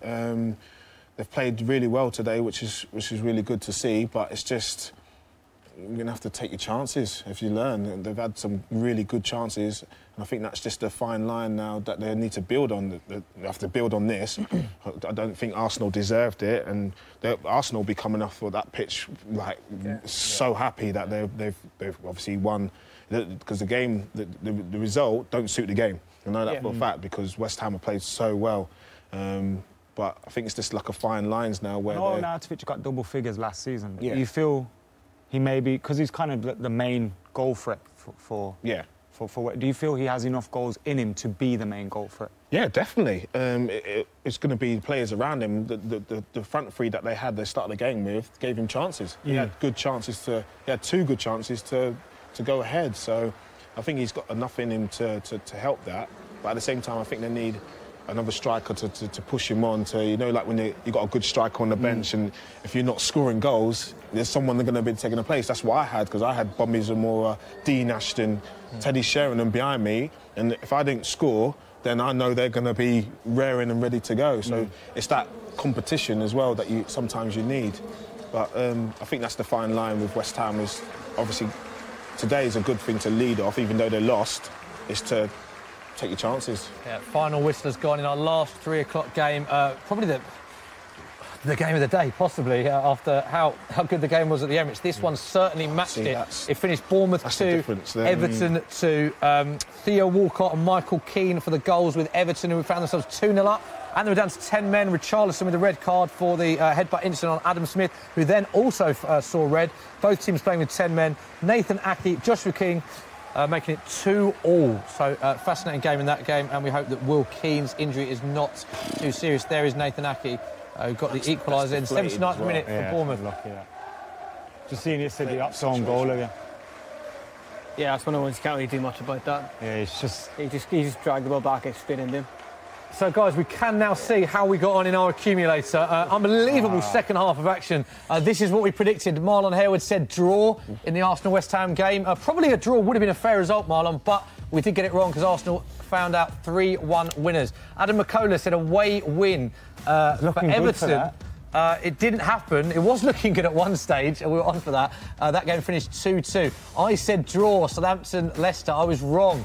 Robbed with a Harry Maguire 92nd minute screamer. Finished Southampton 1, Leicester 2. And Football Daily said a home win. That was Michael McCubbin and Pete Dorman. Huddersfield 0, Cardiff 0. So I think we've got every single result wrong, guys. 0 for 4. At least we're consistent. 0 from 4 once again. With 3 shows in this season. In our show, and all of our accumulators have been wrong. Let's have a look at the league table. Man City are top after 3 games, equal with Bournemouth. Interestingly, no team after 3 games with maximum points. Man City drawing 1-1 with Wolves, Bournemouth 2-2 with Everton. Liverpool, Chelsea, Watford and Spurs, as well as... No, sorry, just those 4 with maximum points after 2 games. Tottenham, of course, go to Old Trafford for the live Monday night football game. Adam McCullough, that should be interesting. West Ham, Marlon, doesn't look good. 3 games, no points, -7 goal difference, but they were unlucky today. Yeah, but unlucky's not good, is it, really? Like, when you want... nowadays you need instant results, and being bottom after 3 games is not a nice sight. There's loads more football to look forward to this weekend on Sky tonight. Very shortly, actually, 5:15. That is on Sky Sports Football, Nottingham Forest. Marlon Harewood said earlier, one of the favourites to get promoted this season from the Championship, play Birmingham City at home. Tomorrow, Super Sunday from 12:30 on Sky Sports Premier League, Watford, Crystal Palace. That London derby. Watford, of course, one of those teams with maximum points, 2 wins from 2. That is followed by Newcastle at home to Chelsea. Super Sunday, 3:30 p.m, Sky Sports Premier League. And the big game on Monday Night Football, 7 p.m, Sky Sports Premier League, Man United versus Spurs. Adam McCullough, your team against my side. Huge game. I presume you're going. Yeah, I'll be there. I'll be there. And how do you see that game going? Devils. With Spurs, I always worry more about them when we're away from home. Do you know what? Home, It's you say that, because as a Spurs fan, I think exactly the same the opposite way. Yeah, because I do think we can get a result. We've had some good results against Spurs over the last year. I think last season Anthony Martial scored the winner. And I think we did do well tactically against Spurs at home last season. So it's an interesting one, but we have to win. It's that simple. You have to win? I know it's not because I think the manager's going to get sacked if we don't or anything like that, but I just feel like you can't come into this season... Like, remember back in the day when you could say you could maybe lose 6 games and you can still win the league? And then it went to 3 games. Yeah. And then Jose and all that came along and it was like 1 or 2. And it's kind of gone back to that again because of how good Manchester City are. So if we end up dropping more points, you're already playing catch-up in the season, and it's just not a good season to start with. Are United actually in the title race at the minute? Because for me, there are kind of 2 teams in the title race with Liverpool. Don't say Liverpool. Liverpool and City. Liverpool finished behind us last season, but they've signed well. You know, they've got a Naby Keita. They've got in Fabinho. Nah, they're not winning. Van Dijk has performed well. You know, we don't have a centre back. They have strengthened well as well. But United have needed a strong defence for about 4 seasons now, and they haven't gone out and signed the right players. Liverpool have gone out and signed the right players. City went and spent £150 million on defenders. There's a reason why those two teams are the favourites.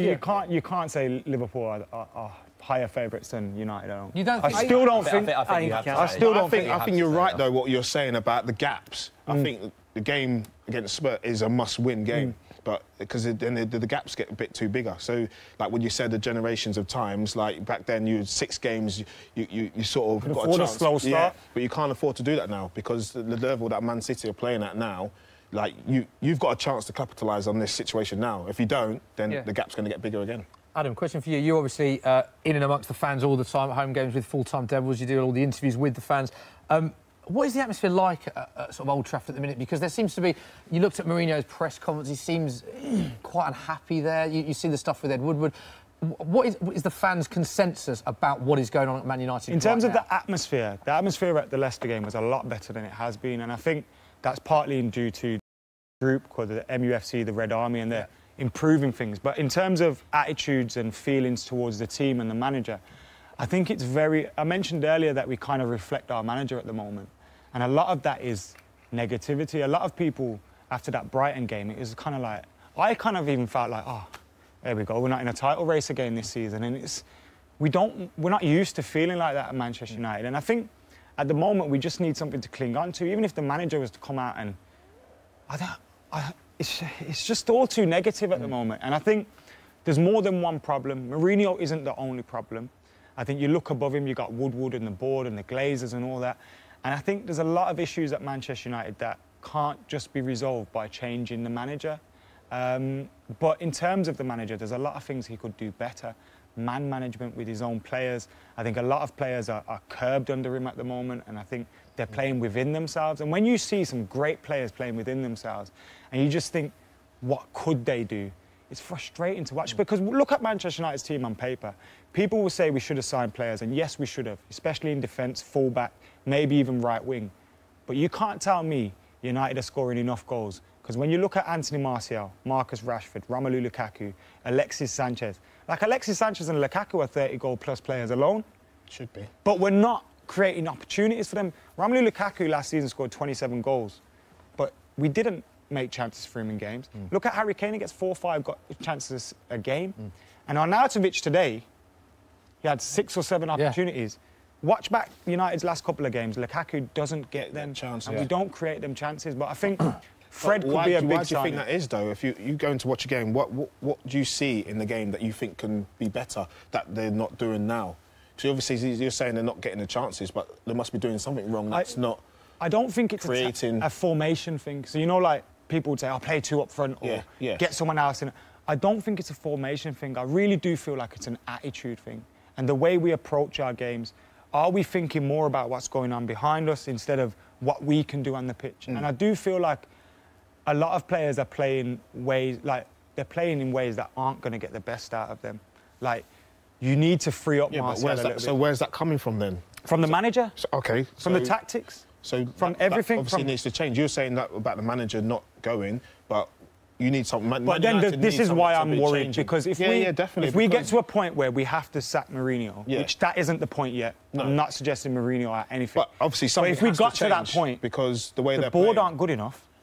I'm not convinced the board will replace the manager successfully. Yeah. Look at what we've just done. We had Moyes, Van Gaal, we had Mourinho. Listen to people and talking, like, obviously changing the board, changing this, but you still change the board. You still got players. No, I don't think it's changed the board. I think they're still playing. You've got top-class players playing for you on that pitch. So surely they should have an understanding, because you're saying the chances and that, because Lukaku in the World Cup, he was amazing. So... It's got to be something. This is why I say it's not just one thing. Well, and the manager is to blame. And it's sort of same formation, same sort of situation, because he's playing one up front and he's got Hazard and they're putting the balls in for him to score goals. So what is it? It's partly the manager, it's partly the board. There's partly the owners. I mean, there's so many things wrong at United at the moment. But I do think Mourinho could just smile. You're Manchester United manager. Like people keep saying, Pogba needs to come out and act like he wants to be here. Martial needs to come out and say he's going to stay. But my manager doesn't even look like he wants to be here, so... I mean, it's emphasised by just how many issues there are at Man United. We could go on all day. Great to have you all on the show. Before we go, obviously last week on the show we did show you Dele Alli's original celebration, which took all of us about a week to nail. And then since that, he's had another celebration. This is what Dele Alli, there's Moussa Dembele and Eric Dyer, attempting the new Dele Alli celebration. Just when we thought the first one was hard enough. Marlon, can you attempt this? I don't even know what he's doing there. I don't even know what he's doing. Adam, can you attempt that? I just learned how to do that one. Yeah, so did I. That is the... do the on to camera 3. We get a tight of Adam McCullough. That is how you do the original Dele Alli celebration. Now, close up on you, can you do the new one? No. No, you can't. OK. Not even an attempt. I ended up throwing up some gang signs or something. It's not the time or place. Game, though. Man United Tottenham should be a great game, isn't it? Always a great game. Live on Monday Night Football. Big thank you to all our guests. Michael McCubbin, did you enjoy your role? I did in the end. You look exhausted. Yeah, I was quite exhausted. There was a lot of action. I can't remember how many red cards there were, but I'll check again later. I'm sure I'll appreciate it. Absolutely brilliant. Thanks for coming on the show. And great to have his own armchair as well, which is a big improvement. That was a bit last week. Dorman, as always, brilliant. Some good questions from social, so weren't there? Fantastic as always. You know, good to get the questions in. Good game. It was a good game. Yeah. A lot of goals to talk about. Just a shame about the result. Adam McCullough, full-time. That was great to have you on the show. Hopefully come on again. Yeah, I'll be back. I'll be back. And interesting to see what happens at Man United. Hopefully be better times when I come back and we'll be top of the league and you'll all be asking me, why were you moaning? And a huge shout out Marlon Harewood. On his, by the way, round of applause, on his birthday, coming into Football Social. The question is, how does it compare to previous birthdays? Is this up there, being on the Football Social? It's good. No, I enjoyed myself. Thank you for having me. Thank you for coming on. That is all we've got time for, unfortunately. Big thank you for joining us. We'll see you next Saturday for the Football Social with Sky Bet. Have a good weekend. See you soon.